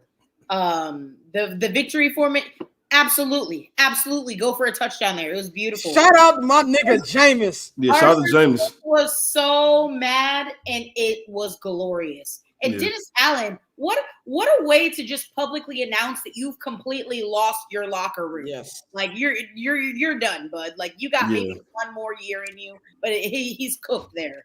And shout out to Jameis Winston for stepping up and coming out and being the one saying, yeah, that's on us. He said he apologized to DA, whatever. He's like, but that was something we had to do. Jameis is hilarious, dog. He's like the dude at your job that's training you. Like, look, man, this is how they want you to do it, but I'm gonna show you how to do this shit.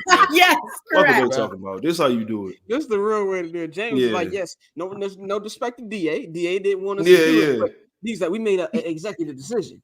He said, when the score is 41-17, like, let's not forget now. Touchdown. What's another touchdown? Let's not forget now. He said, we wanted to show Jamal that we appreciate him. Yeah. We appreciate our brother. Time out. That's crazy in itself. Bro had 17 touchdowns last year and didn't score one time this season. Score one time. It's crazy, man. One time. That shows you the Dan Campbell system that's much different than what they run in New Orleans. So you got Arthur Smith fired. I don't know who they're gonna go after. There's only been a couple fired. Adam Schefter, Ian Rappaport have both said that they expect up to 10 coaches to be fired. But also a GM got fired, who should have got fired months ago. But Carolina Panthers GM Scott Fitterer, first of all, can we talk about this nigga should never get a job again? Like, if you look at the shit that he's done in his tenure, first of all, I don't even remember what he traded Christian McCaffrey for. I have no idea what they actually got back compensation-wise. So you get rid of Christian McCaffrey. You trade. You give up everything to get Bryce Young. When you should have obviously looked like you should have got CJ Stroud. Like CJ Stroud went number 2. And remember, everybody was like, oh, remember the words we were hearing last year?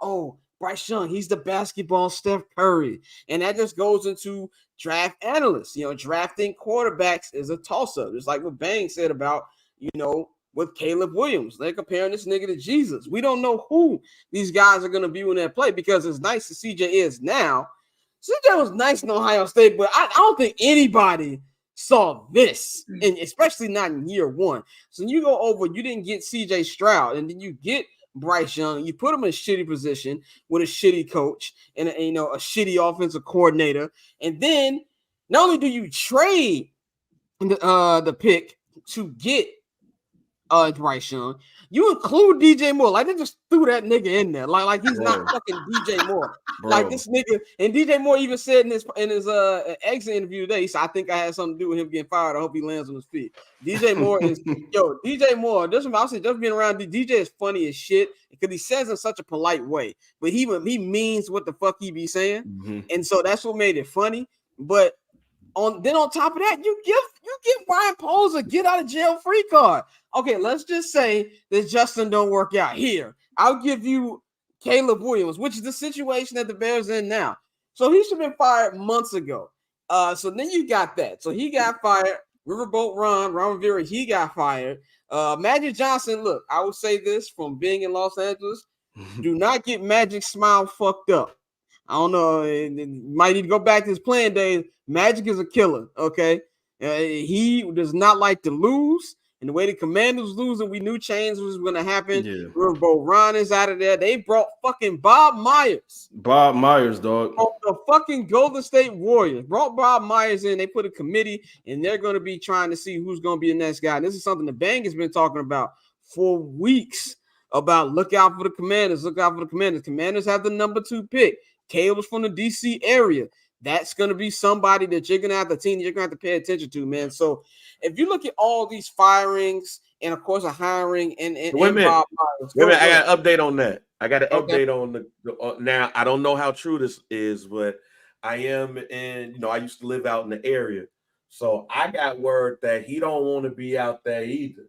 So I don't think he want to be in Chicago. I don't think he want to get back home.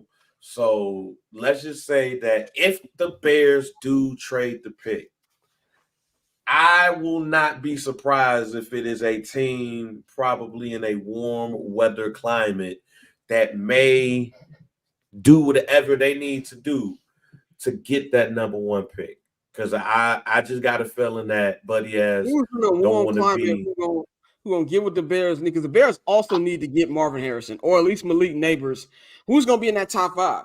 Who's a warm city? Well, it ain't gonna be the top 5, but with how deep this draft is, I know we keep talking about the Falcons trading for Justin, but again, Arthur Blank wants to win now. Like, don't be surprised if he don't call about the number 1 pick as well. Like, What pick the team the Falcons got?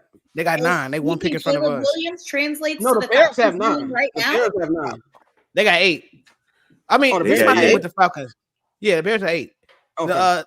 The Falcons, when you look at their struggles, 9 out of 10 times it points to the quarterback position. Yeah. So, like, I'm not saying a rookie quarterback is going to come in and automatically win with this team, but I'm saying they don't have anybody at quarterback. You can't trust Taylor.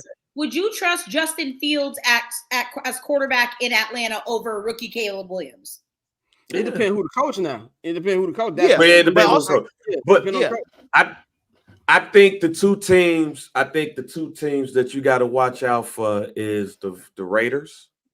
Definitely. I do think you have to watch out for the Raiders, but I also think you need to watch out for the Giants too, because while I think he wants to be in a warm weather climate, he wouldn't mind also being in the number 1 market in the United States. It would have been the Rams if the Rams didn't actually become good. I think the Giants make sense.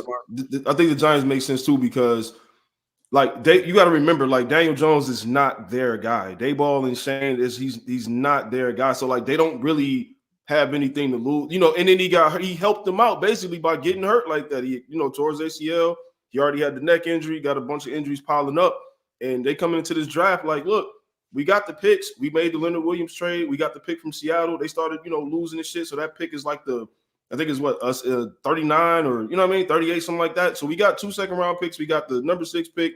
I wouldn't be surprised if we made a call. You know what I mean? Whether or not the Bears want what we could send them or not. I wouldn't be surprised if they made a call. Like, shit, we need our guy. Give us a chance to get our guy in our system from day one, and let's see what the fuck we can do from here. Because we can get rid of Daniel Jones after next season, and that'll be that. So I wouldn't be shocked. Definitely, bro. And another thing, I know we talked about the Panthers, and it's easy to shit on them. But I'm gonna say this: the reason I don't think he should be fired is because a lot of those moves he made was David Tepper, like 100%. Like, they were the owner overstepping and telling him, "Nah, fuck what you want to do this." Like, Frank Reich basically said, "Yo, we wanted CJ. Like, we wanted CJ. He told us to take Bryce." Like, so when you have someone who is pretty much being used as a scapegoat. I kind of feel bad for him. So I think, DJ was probably, being a little bit sarcastic, but he probably did. Like, I hope bro land on his feet, because if I get a job and then I get handcuffed, and then when everything goes wrong and don't pan out, you just blame me. That's fucked up. But I mean, that's the game they play. So I think with him, I think that was kind of messed up. Riverboat Ron, it was time. The writing was on the wall for a few years around Rivera, and we really seen a lot of these. I don't like saying dinosaurs. I know old niggas get offended, but we seen a lot of these older people from the old generation being removed, being changed. Speaking of the Falcons, bro, Belichick, don't be surprised if they reach out. Just so you know what? I think they're gonna reach out. But remember what I told y'all a couple of weeks ago, like one of our first couple of episodes. Like, it also came out that Belichick's like, yo, somebody could come in and be the GM. I'm cool. I think that's all he needs to do in order for Kraft to be like, you know what, because I think it's like one more year on the contract. I think he will be willing to give him one more year on the contract and try to fix this if he gives up control for personnel. So I think that's an interesting look too, that he actually said, yeah, I'm cool with that. I think too, and before we move on to the next topic, it's something to me where like, yeah, the Bears are going to get a lot of calls. The Bears are going to get a lot of calls, and Ryan Poles can really just sit back and wait for the biggest offer. I don't really know, which way he's going to go. We'll talk about that on OT a little bit more, but the offers are going to be there, and I do think that for the ransom that they got for Bryce Young, pretty much, it's going to be even bigger because if everybody feels this way about Caleb Williams being generational, no matter what my eyes tell me that he's not, because I watched every USC, I watched every quarter damn near of USC football this year. None of them quarters told me generational, but there's going to be offers there, man. So it's something where of course we're going to wait long, but I think after the combine, this shit's really going to get shaken. Last year, the pick got traded on March 10th, I think it was. And I think it's going to be around the same time that either Justin's traded or the pick is traded, because whoever is going, these teams are going to want to know who's drafting, so they can at least have a month and a half of actual draft process to go through. So it's going to be a monster thing that we'll be talking about this show a lot going forward, man. But this weekend, we've got super wild card weekend in the NFL. And a lot of good games. We talked about a little bit with our guest Chuck English, man, of some of the schedule. We'll have a full breakdown of that on the Friday show. And also on Friday will be the return of Cousin Dan. That's going to be very interesting to see what Dan thinks about everything that's been going on. I had to work on Friday. I had a holiday edition of Cousin Dan. People be asking like, "Oh, that's your real cousin?" Yes. What do you think? I just came up with the name, nigga? Like, yeah, this is my actual blood cousin. And we had an episode of that at Christmas. That was like, nigga, I'm way too drunk for this. But he'll be back on Friday to talk about that. I'm about to say, I'm definitely not getting out of probation because I'm going to have to do this from my hotel room in Vegas on Friday. Oh, okay. Okay. We there, though. Mm-hmm. You know, you feel me? We will be live. We will be on, but I got you. Yeah, we'll put back on the Dante is on probation. Got back on the feed. Then he's like, I'm gonna be in Vegas, nigga. But let's get into the actual storylines. Got a couple storylines heading into this. We're going a little bit longer today than we usually, because first, we had a lot of mixed brothers. We gonna talk about this, and then we're gonna give our picks to the national championship game, and that'll be it. And then we'll do overtime. That will be on Patreon. Because I gotta get out of here because I actually gotta do a Clippers game tonight with the Clippers and the Suns. But I came on this show a couple weeks ago and I said, do not sleep on the Buffalo Bills. Everybody on this panel laughed at me. Everybody was like, Josh Allen this, Josh Allen that. Well, who's laughing now, nigga? AFC East champions once again. They came and took the victory away from Tua Uso, who probably doesn't need to be a quarterback any longer, and just go to the fucking WWE and join the rest of them niggas, because it is over, okay? They went in there, and I know Courtney's going to like, he threw 2 picks. He threw 2 touchdowns, though. It comes with the Josh Allen experience, okay? That's crazy. It comes with the Josh Allen experience. You know what's even crazier, though, Courtney? Scott didn't tell y'all that he did Josh Allen's ancestry and found out he wasn't black, so he could root for him now. Because before, he thought Josh Allen was a little... You don't know Scott's history with black quarterbacks. The guy doesn't like him. Doesn't like him. Because I said one thing about Lamar Jackson. Doesn't like him, doesn't trust him. Give Mari the floor. Give Mari the floor. Listen, you remember that scene in Scarface when he said, I never like him, I never trust him. That's Scott with any black quarterback, right? I don't know how long ago this was, Scott. You remember we had this conversation when I said, damn, bro, is Josh Allen mixed or something? Is he black? Because you don't really fuck with Josh. And then when I heard you praising him, I said, oh, shit. He did the lineage and was like, oh, no, this is a purebred guy, so y'all can fuck with him.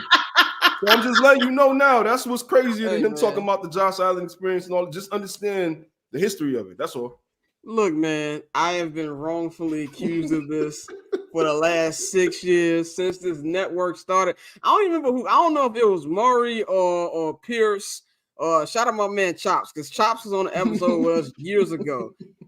And Chops was like, oh, I know I can't say this as a white person, but I feel like you don't like black quarterbacks. And it just kind of became a life of its own, which is cap, because I have a black quarterback. I love Patrick Mahomes. I like Jalen Hurts. I don't even dislike Lamar, but I feel like I defend myself with You this see what he just all did? the goddamn time. I got black What friends. You see what he just did to us? Did y'all see that? Hey, man, look, man. We getting off topic, man. Look, Josh Allen, the Buffalo Bills were 6-6 a couple weeks ago. AFC East champions. They are the second seed in the AFC. They went from damn near missing the playoffs to being the second seed. And I'm gonna put it like this right now. Am I saying they're gonna win the AFC? I'm not really. No. I'm not saying that. I'm not saying that then. I feel like this year, the NFL, well, the AFC more than anything, is going to be a toss-up. Because I do really believe that not New Orleans, but San Francisco is just going to run through the NFC. I truly believe that. I think the AFC is going to be a little toss-up. And I think now that nobody is really expecting that much from the Bills, they have an opportunity to go over here and run up and actually have a chance to get to the Super Bowl. The Chiefs are weakened. The Chiefs are not the team that they have been. They're not the team that won a championship last year. As great as the Ravens have been, the Ravens are great, and Lamar has shut me up. Lamar has been actually been passing the ball very well. They've been Zay Flowers, who I wanted on the Bears, which has been great. Odell, we called him washed a couple episodes ago. He's been showing some life, and that defense has been incredible. One thing about Bears fans and the Bears, we always say that everybody acts like the players we gas up are only good until they go to another team. Roquan has been playing this way since when he was in Chicago. Now you're on a good team. Niggas is acting like he's generational. We said he was a top linebacker last year. We get looks. But the way they're doing things in Baltimore, they're great. They're going to have home field advantage. They have a good shot too. But I would not sleep on the Buffalo Bills. I think that's a team that can be very, very deadly. And there's any chance for them to get it done, I think this is the year. I see Courtney's been shaking her head since I brought this up in the chat last night. So I'm going to give the floor to you. Again, my thing is about the Bills is that, like we said about Trevor Lawrence, it begins and ends with the quarterback position. 2 touchdowns, fantastic. You can't throw 2 turnovers. You can't throw 2 interceptions. You can't do that. It happens every year. I said it, I think the first show we ever did, I said, when are we going to have the smoke for Josh Allen and how the fact that man, for whatever reason, cannot advance past the divisional round. I think that's where the show ends for the Buffalo Bills this year.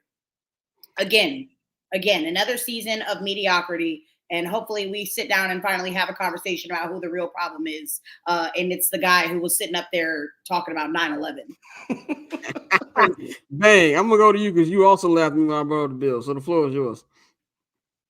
I didn't laugh at you, fam. Don't say I laughed at you. I just was like, I don't know. And honestly, man, you saw that interception that he threw, the second one that he threw, that was one of the worst shits that I've seen. He just tried to run out of bounds and just threw that shit up like my son tried to throw a ball at somebody's head. So they made it to the playoffs. They should have made it to the playoffs. We expected them to make it to the playoffs. They should have won the division. I think that's where it stops, though. Well, before I give this to Tamari, I will say this: we don't have any love for gunslingers anymore. What happened to not having love? I got love for gunslingers, but that interception is ass through. Automatic, and he's just fucking shitting that shit in the air. That's the Josh Allen experience. This is what I say about interception. Rico, bro, from Napoleon Dynamite. You know who he is? As much as we get caught up in he plays like a black quarterback jokes, Josh Allen is Brett Favre, bro. Like he's an old school gunslinger. You're gonna get 2 picks, you're gonna get 3 touchdowns. It's gonna be a great game. It's gonna be a what the fuck did you just do game, bro. I mean, we all remember games where Brett would be rolling right, sling that bitch 50 yards to the left, interception, and we like, why the hell did he do that? But then the Packers will win that game, and we like, that's Brett Favre. That's what he does. That's Josh Allen. This is my thing with gunslingers, not just Josh Allen. If you're going to give me, he threw 18 picks this year. If you're going to throw 18 picks, he gave you 4,300 yards, 29 touchdowns passing, and he gave you another 15 running. You can give me that amount of production, I can forgive some of these interceptions. Me and Dante had this conversation years ago about Jameis Winston. I said my only issue with Jameis is he don't bring them interceptions under 20. Jameis will give you 35 touchdowns, but he also give you about 22 picks. If Jameis brought that to Josh Allen pick range, he be in that same conversation. So yes, I'm not absolving the picks. I just shitted on Trevor Lawrence about his picks. But Trevor Lawrence gave you 21 touchdowns. He didn't give you the offensive production. He don't run the ball like Josh Allen. So I kind of feel like you gotta live and die, just like fucking Brett Favre. Brett Favre will throw you a playoff game. We've seen it against Maurice Giants in 2007. That pick was hilarious. He used to do that shit all the time. Yeah, I appreciate him. Moments he was doing is that like you can have 3 touchdowns, but like you can't have interceptions like that against a team like the Ravens, like that actually have a legit defense and will take that shit back on you. Yeah. Shout out to Gustavo in the chat. He just said completely fuck. We talking. Did y'all see Jake Brown and his girlfriend? So I do know that obviously you're a milk merchant. I did see that.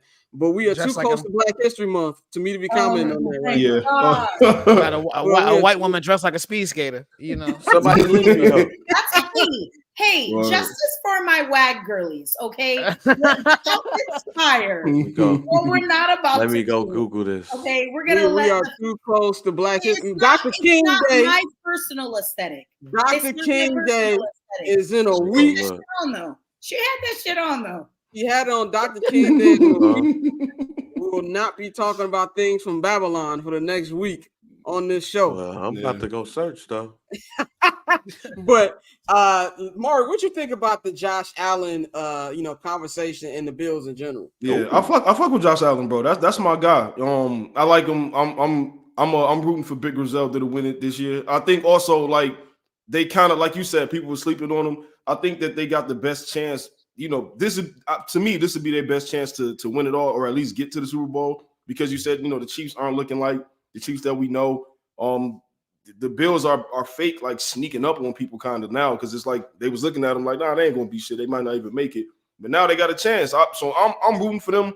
I don't think that their season stops at the divisional round. I think they're going. If you ask me right now today, I think they're going all the way. Fuck it. You say you think they're going, and that's because shout out to them, man. But let's move on. Let's talk about CJ Stroud, man. CJ Stroud and them Houston Texans. Yeah. Big shout out to D'Amico Ryans, man. I think this year you have a lot of coaches who could be coach of the year. I think it's gonna come down to D'Amico Ryans and honestly Kevin Stefanski for the job he did with the Cleveland Browns. Them niggas had like 4 different quarterbacks. They done brought on the fountain of youth with Joe Flacco. Everything has been pretty good for them. So, with CJ Stroud, first year getting to the playoffs and the way he's done, how do you think that, this game fares? Because I feel like this is a game as good as Cleveland has been this season. That defense has been incredible. CJ can still do this because Flacco is still old. You know what I'm saying? I'm going to go to Bang first. But what's your opinion on, the Texas chances this week? First of all, shouts out to Jake Browning. Yeah, you saw it. Oh, yeah. She had that shit on. I did not know. I think they got a puncher's chance, man. As long as you got a top flight QB, you got a puncher's chance. And their defense ain't bad at all. So I think they got a shot, man. Let's see how the inexperience or the youthful exuberance, that somebody's going to say, when they're commentating the game. Let's see how that goes. But when you're looking at a team like the Texans, who CJ's right, nobody expected this. Nobody expected the Texans to be in the playoffs. Nobody expected CJ to be what he is right now. They playing with house money. So being that they playing with house money, I think the team that they remind me of, all right, and I'm not saying that this is going to happen, but the team they remind me of is the Jacksonville Jaguars team that ended up going to the AFC Championship game that year. They end up losing. I forgot who they lost to. Talking about Jalen Ramsey? Or you talking about no. I'm talking about Mark Brunell. I'm talking about when they came in and we gonna win that bitch. And we gonna win that bitch. No, I ain't talking about no. I'm talking about. Hey, man, we're about to go up against the Buffalo Bills, Bruce Smith and them, and everybody not giving us a chance. And then next thing you know, we in the AFC Championship game. That's who that team reminds me of. Not saying they're going to get there, but I would not be surprised if a team like that who playing with house money ends up being in the AFC Championship game. We're going to get through these next two topics before we get up out of here, man. Of course, if you want to see overtime, you need to go out here and you need to follow the Patreon, man. Patreon.com/Barbers Chat Network. So you can check out everything that we got going on there. We're going to get a little more into our Bears conversation. We're going to have a little bit of NBA because Draymond Green got a lot of goddamn nerve. We're going to talk about that in there, man. This one I'm going to give real quick to Mariano, then we'll go to Courtney. I know, Mario, you got to get up out of here. It's put up or shut up time for the NFC East. The NFC East has two representatives in the playoffs this year. The Cowboys won the division last night, and the Philadelphia Eagles are limping into the playoffs, man. As a fellow NFC Easter, what's your opinion on these two teams? It kind of feels like if they don't get it done this year, especially the Cowboys, there might be some changes. Yeah, I think that if I'm looking at who got the best chance, I would probably say the Cowboys do, because like every year the Cowboys look like a complete team, right? Like the past couple of years we looked at them, the beginning of the season is, as long as they can do X, Y, Z, they'll, whatever. They're going to win a lot of games. They're going to beat a lot of bad teams. They're going to look pedestrian against good teams at times. It's the same shit every year. I do think if they don't get it done this year, it's going to be like, shut the fuck up. Like, please, because y'all got it. Y'all got CeeDee Lamb that's fucking first in everything, and Dak is looking good, but the Eagles, I've never been really too crazy about the Eagles. I do like Jalen Hurts. I do fuck with him. But the Cowboys, for me, if you ask me my pick in these playoffs, like, coming out of our division, I'm going to say the Cowboys, because the Eagles, I mean, it look like you can rattle them too quick, bro. I don't give a fuck what's going on. You're not supposed to lose that game to those Giants, bro. You're not. Those Giants went out there yesterday. Blown out. Wasn't even close. Yeah, bro, I'm talking about getting smoked, smoked 24-0 at half, I think it was, or some shit like that. It was crazy because I'm looking at it and I'm texting one of my homies, shout out my man Justin. We both Giants fans, and I'm looking at it like damn, bro. The only good thing about it, well, it was a win-win for us because we couldn't drop any lower than 6, in the draft, and we was beating the shit out of the Eagles. And I'm like, yo, bro, the Eagles supposed to make a statement. They supposed to have the third stringers in on us, destroying that. They going into the playoffs, bro. Like that's not a good sign at all for me. You know what I'm saying? Listening to the, shit from AJ Brown and, like the guys on that team, it just seems like they're kind of, I don't know. I trust the this is going to be a very wild statement. 2024 is crazy. I trust the Cowboys more. Can't believe I just said that shit. Can't believe you just said crazy. Yeah, that sounds crazy. Maury, man, I know you got to get up out of here, man. Let them know they get in tune with you, bro. Man, listen, dog, 2024, man, it's still me, same number, same nigga, man. On Instagram, Mariano Bivens. On Twitter, at Mariano, 2 N's, 2 O's. Like I tell your aunt, she asked me for money. I know it's holiday season, just was over with, man. Give me some time, baby. You know what I'm saying? I'll holler at you in a minute. You know what I'm saying? Definitely, man. It's always hilarious. I love when Maury does the shout outs, man. That shit's always funny. But, bro, we will get up with you, my G. Go blue, man. Big blue. Yes, sir. Courtney, you are the resident Cowboy hater on here. I want to, when you call yourself a Cowboy hater, you just don't like Dak. No. I'm a Cowboy hater. I've always been a Cowboy hater. Well, tell me how you feel about. Especially, I am now a Cowboy hater, just because I am surrounded by them, and I am like fully immersed in everything that is Cowboy culture, and I can't stand it. It's terrible. What do you? I know it's put up or shut up time. Which one do you have? Yeah, for sure. If I'm being just like, again, I told y'all that I adopted the Eagles as from a fan perspective last season, actually, around Christmas time, because I went to the game on Christmas Eve and I had a great time. I was like, oh yeah, this is my team now. No, but that being said, the Eagles, even this season, never really. There was never a point where I was like, oh yeah, this is the team. I think that time I recognized it was probably when they lost to the Jets. What was that week? Like week 4, week 5? I can't. No. Yeah. It was like week 4, week 5. It was early. I think it was like week 4. Yeah. Yeah. When they lost to the Jets, that's when I was like, that's, you start seeing those flashes of them losing their offensive coordinator and their defensive coordinator to, Arizona and Indy. I think, like Mari said, I think if you're the Cowboys, you have to win this season. You are in prime position to win this season. If you don't, I really don't want to hear anything from them ever again. This defense is the best defense that they've had in years. Even, no offense, without Trayvon Diggs, like that sucks that he's hurt and everything. If he were not hurt, this team, we wouldn't be having this conversation. It's definitely shaping up to be 49ers Cowboys NFC Championship game. I don't like the Eagles defense at all. And honestly, I think if the Eagles, this might be a hot take. Hold on. I know this nigga is not popping the bottle. I was like, I forgot my shit wasn't on mute. I was wondering what that was. I thought somebody fell. Hey man, this nigga's on triple probate. This nigga on here celebrating and shit. Popping champagne like you want to stop. Yeah, I was like, hold on, I know that sound. I saw Scott's face. I said, he definitely about to say something. I dead ass thought something fell. Like, nah, I ain't say no bottle. I was like, no, that's fell. not my house, man. Let's go to our last thing, and we're gonna wrap this up. I didn't get my hot take off real quick. Oh, my fault. My fault. No, real quick. Last second. My hot take is that if the Eagles get embarrassed, like say they fucking lose to the Bucks, Nick Sirianni's gone. Easily. That's my hot take. That is a hot take right there. Remember when Josina Anderson said that it would be it's a surprise team that's talking about, you know, have an issue with the coach or whatever. And the first team I thought of was Philadelphia. The Eagles. Yep. So hey, there's some smoke. 2-5 after that little fucking stupid tantrum that he threw in Kansas City. Oh, I don't hear you laughing now, Chiefs fans. 2-5. Jalen Hurts, man, I love you, but stop talking IG captions, my G. It's getting tired. It's getting tired. Yeah. Last storyline before this, then we'll quickly give our picks and we'll wrap this up.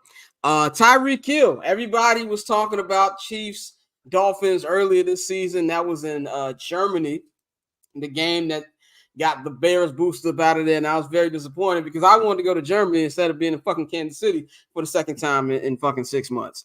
But a lot of people are like, oh, it's a good matchup, but we don't get to see Tyreek Hill go to Kansas City. Well, like I said in the first segment with Chuck English, the fucking script writers in the NFL, round of applause. We already getting Stafford going to Detroit. Now we got Tyreek Hill going to Kansas City, man. It's going to be brittle cold out there. It's going to be a little snow. The champions, their back is against the wall. The Dolphins are crawling to the playoffs. Bang, what do you think about this storyline and what you're going to be looking for on Sunday? Of course, we'll do picks and full preview on Friday. But what's just your initial reaction to this matchup? Lord Jesus. Fire. I mean, when you look at the playoffs, right? And when you look at all of the matchups and stuff like that, this is to me the clear definition of everything from winner could possibly go to winner could possibly just blow up. And I don't want to get into any postseason predictions just yet because I'm still a bit nervous. But I just think that as we get into this season, this is literally going to be. I believe in you. I think it was the last show we had when you yelled at me, like basically, like, "Yo, anything can happen in this postseason." I think that's where we at. Wait a minute, damn, Dante. You see me? Hold on. Yeah, nigga, we can see you. No, this nigga. Yeah, but that just threw me all the way off. What is happening? Yo, G, that just threw me all the way off. I didn't know y'all could see me. First off, you think you're muted. Now you don't know that you turned your camera off. No, he didn't know that Bang had administrative access, so he can see what's going on. Okay, so yeah. I got administrative access now. This nigga over here like, I'm like, wait a minute, what? Let me drink some more. I lost all my train of thought. Is that quadruple operation? What are we doing? I just lost all my train of thought. I'm just all I'm saying is that with all of these games, including this one, man, like anything may happen. This is the anything can happen in the WWF type of postseason. So that's all I got. I just need to be like Dante now. No, you don't need to be like Dante because Dante really is don't. on Dante probation. is on probation. As it says, Dante is on probation. It is 5:30 on the thought Monday. You don't need to be like me. I thought I was doing too much with this damn Fiji fan. The sun is Cheers, still look out. at us being socially responsible. It is a Right, look at Monday, us. nigga. Water, It is hydro a flask, Monday. you know. Most Okay. people are back in the Health is office this wealth. week, and this nigga is drinking champagne. Anyway, let's give our picks to the game, and we gonna get up out of here, man. Me, Bang, and Dante will be doing. I'm not gonna hold you overtime. Of course, you can see You the sure? information right there. Yes, we will be. We will be. And we damn sure doing it today. And, Oh, yeah. and so, but national championship game, Michigan, Washington. I will be watching parts of it because I gotta go to Staples Center, show my face. I ain't done a Clippers game in about 2 months because I've been finishing up for this whack ass football team we covered. I'm gonna go with Washington, and I know everything Chuck said in the opening. Chuck gave some good reasons for why we should go for Michigan. Defense is great. Running game, they can muddy the game up. If they make this an ugly game, they make them play Michigan football like the way they made Alabama play last week, then I feel like this will give them a chance to win. The reason why I just love that Washington offense just too much.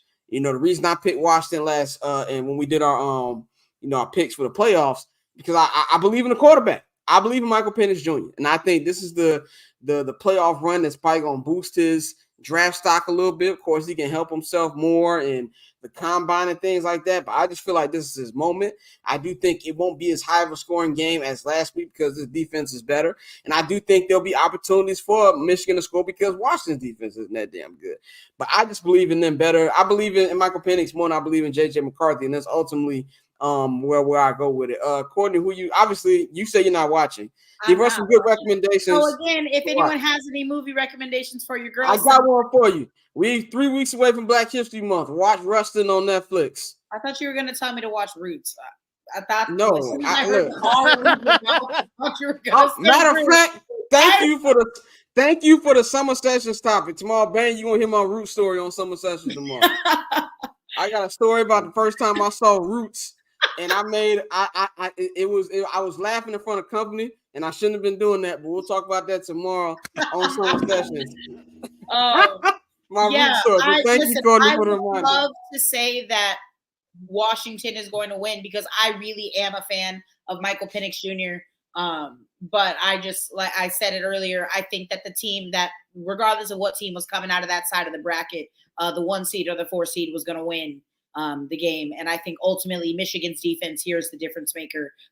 Regardless of JJ McCarthy's performance, I do think I do think he's not the quarterback that Michael Penix is. But yeah, I got Washington, or Michigan, I should say, winning by 10 points. Dante, where you going with this? 31-21. I don't think it hits the over, which is 55.5 for our degenerate gambling viewers, with Michigan favored. I wish Mikey was here to give the picks. Yeah, I definitely I'm gonna take the under on that as well. But I got Michigan. I think Harbaugh, he's gone there and he's fulfilled his duties. He's gonna bring a national championship to Michigan, and then he's gonna go back to the NFL and try to win a Super Bowl. So I think this is the perfect way for him to go out. It's like a storybook ending and shit people love to talk about. But no, I think Michigan takes care of business tonight. I like Michael Penix Jr. a lot. I like those receivers. It was a good story. It's sad that the Pac-12 is no more because I think as Pac-12 football. Yeah, but I think as we go on with college football and more money gets poured into TV deals and things like that, those old rivalries and those old underdog stories, that shit is there. Like, it's gonna be the same powerful schools over and over. So this is one of those. This was a great story, but I think this is where it stops for Washington. So I got Michigan by. It won't hit the over, but I got Michigan by 13. Like, it's not gonna be a close game. Bang, what you got? As a Michigan Wolverine fan, I'm definitely going to be going with the Michigan Wolverines, but I'm not going to sit up here and act like I'm not worried, because if I wasn't a Michigan Wolverine fan, I actually would probably be not rooting for Washington, but having the feeling that Washington is probably going to win this. I think all of the pressure is on Michigan because you got to close out. And with all of the issues and controversy and all of that stuff, you definitely got to close this out or everything that you did for all that stuff of supporting Jim Harbaugh and all of that stuff, it was all for nothing. And I think Michael Penix Jr. is really not only playing for a national championship, but he's playing to get ahead of J.J. McCarthy in the draft for draft stock. So this is the battle not only for the national championship, but it's also the battle for the fake fourth quarterback to be selected in the NFL draft by the Atlanta Falcons. My prediction is whoever wins this game is probably going to be drafted by the Atlanta Falcons. So the Falcons. The natural fit would be Michael Penix Jr. The natural fit would be pause. That's crazy. The natural fit was nuts. Natural. That's low key. Yeah, I was gonna let it slide because it was her, but I'm talking about for me because I repeated the natural fit for Michael Penix Jr. Oh, damn, pause. All that. The best place for him is Atlanta, but if he shits the bed, he's gonna fuck around and be playing us twice a year. So yeah, a quarterback who wears a do-rag is a perfect fit for Atlanta. So this would be a good spot for bro. Definitely, man. So go blue. Go blue for them. I'll only be seeing parts of this game, but I'm gonna try to watch it. If the Staples Center Wi-Fi don't be fucking up today, I should be able to watch the entire game because I'm not going in that small ass meeting room. I don't know what the fuck they did reconstruction wise at Staples Center, but they made that motherfucker used to be big. Now that motherfucker is like one of them office rooms. So I don't know what the fuck is going on over there, but hopefully I'll be watching KD versus Kawhi. I don't know if KD's playing tonight, but we'll see if that's gonna happen. But that's all we got for y'all today on I'm Not Gonna Hold You. I want to give a shout out to Courtney. Courtney's the MVP today for helping me out because we had a couple technical difficulties there, but it's all good. We wrote the ship. But let's not forget Dante is still on probation. Just want to let y'all keep knowing that he is still on probation. It is what it is. I'm not drinking out of the bottle. That's crazy. It is what it is. What a way to start the year, dog. My man turned into legit wino. Fucking, I'm on probation. It is what it is. Like I said, we're gonna do I'm Not Gonna Hold You overtime now. I'm gonna have that up on the Patreon right away. I'm gonna try to upload that before I get up out of here. Mikey will be my co-host on I'm Not Gonna Hold You halftime on Wednesday, which is the strictly Patreon show. So if you want to check all that, I would definitely know he's got some Bears opinions because he hasn't been speaking in a couple weeks, but he'll be on there. We'll be back Friday. I'm gonna probably figure out the time with that. Might be an hour early because I want to get it a little early on Friday, so y'all can go out there and enjoy y'all weekend. For all of my co-hosts who live on Central and Eastern Standard Time, sometimes we be getting done and it be damn near 10 out y'all way. So we're gonna figure that out. But Cousin Dan Fridays we back on Friday. To follow us on Twitter at BarberChairScott, at OctoberZoneTay, at 1-800-CALLER-BRO, and at JR Bang. Follow the Barbers Chair Network at BarbersChairNet. Follow HMB Media. And y'all have a good day. Enjoy tonight's game, man. We up out of here.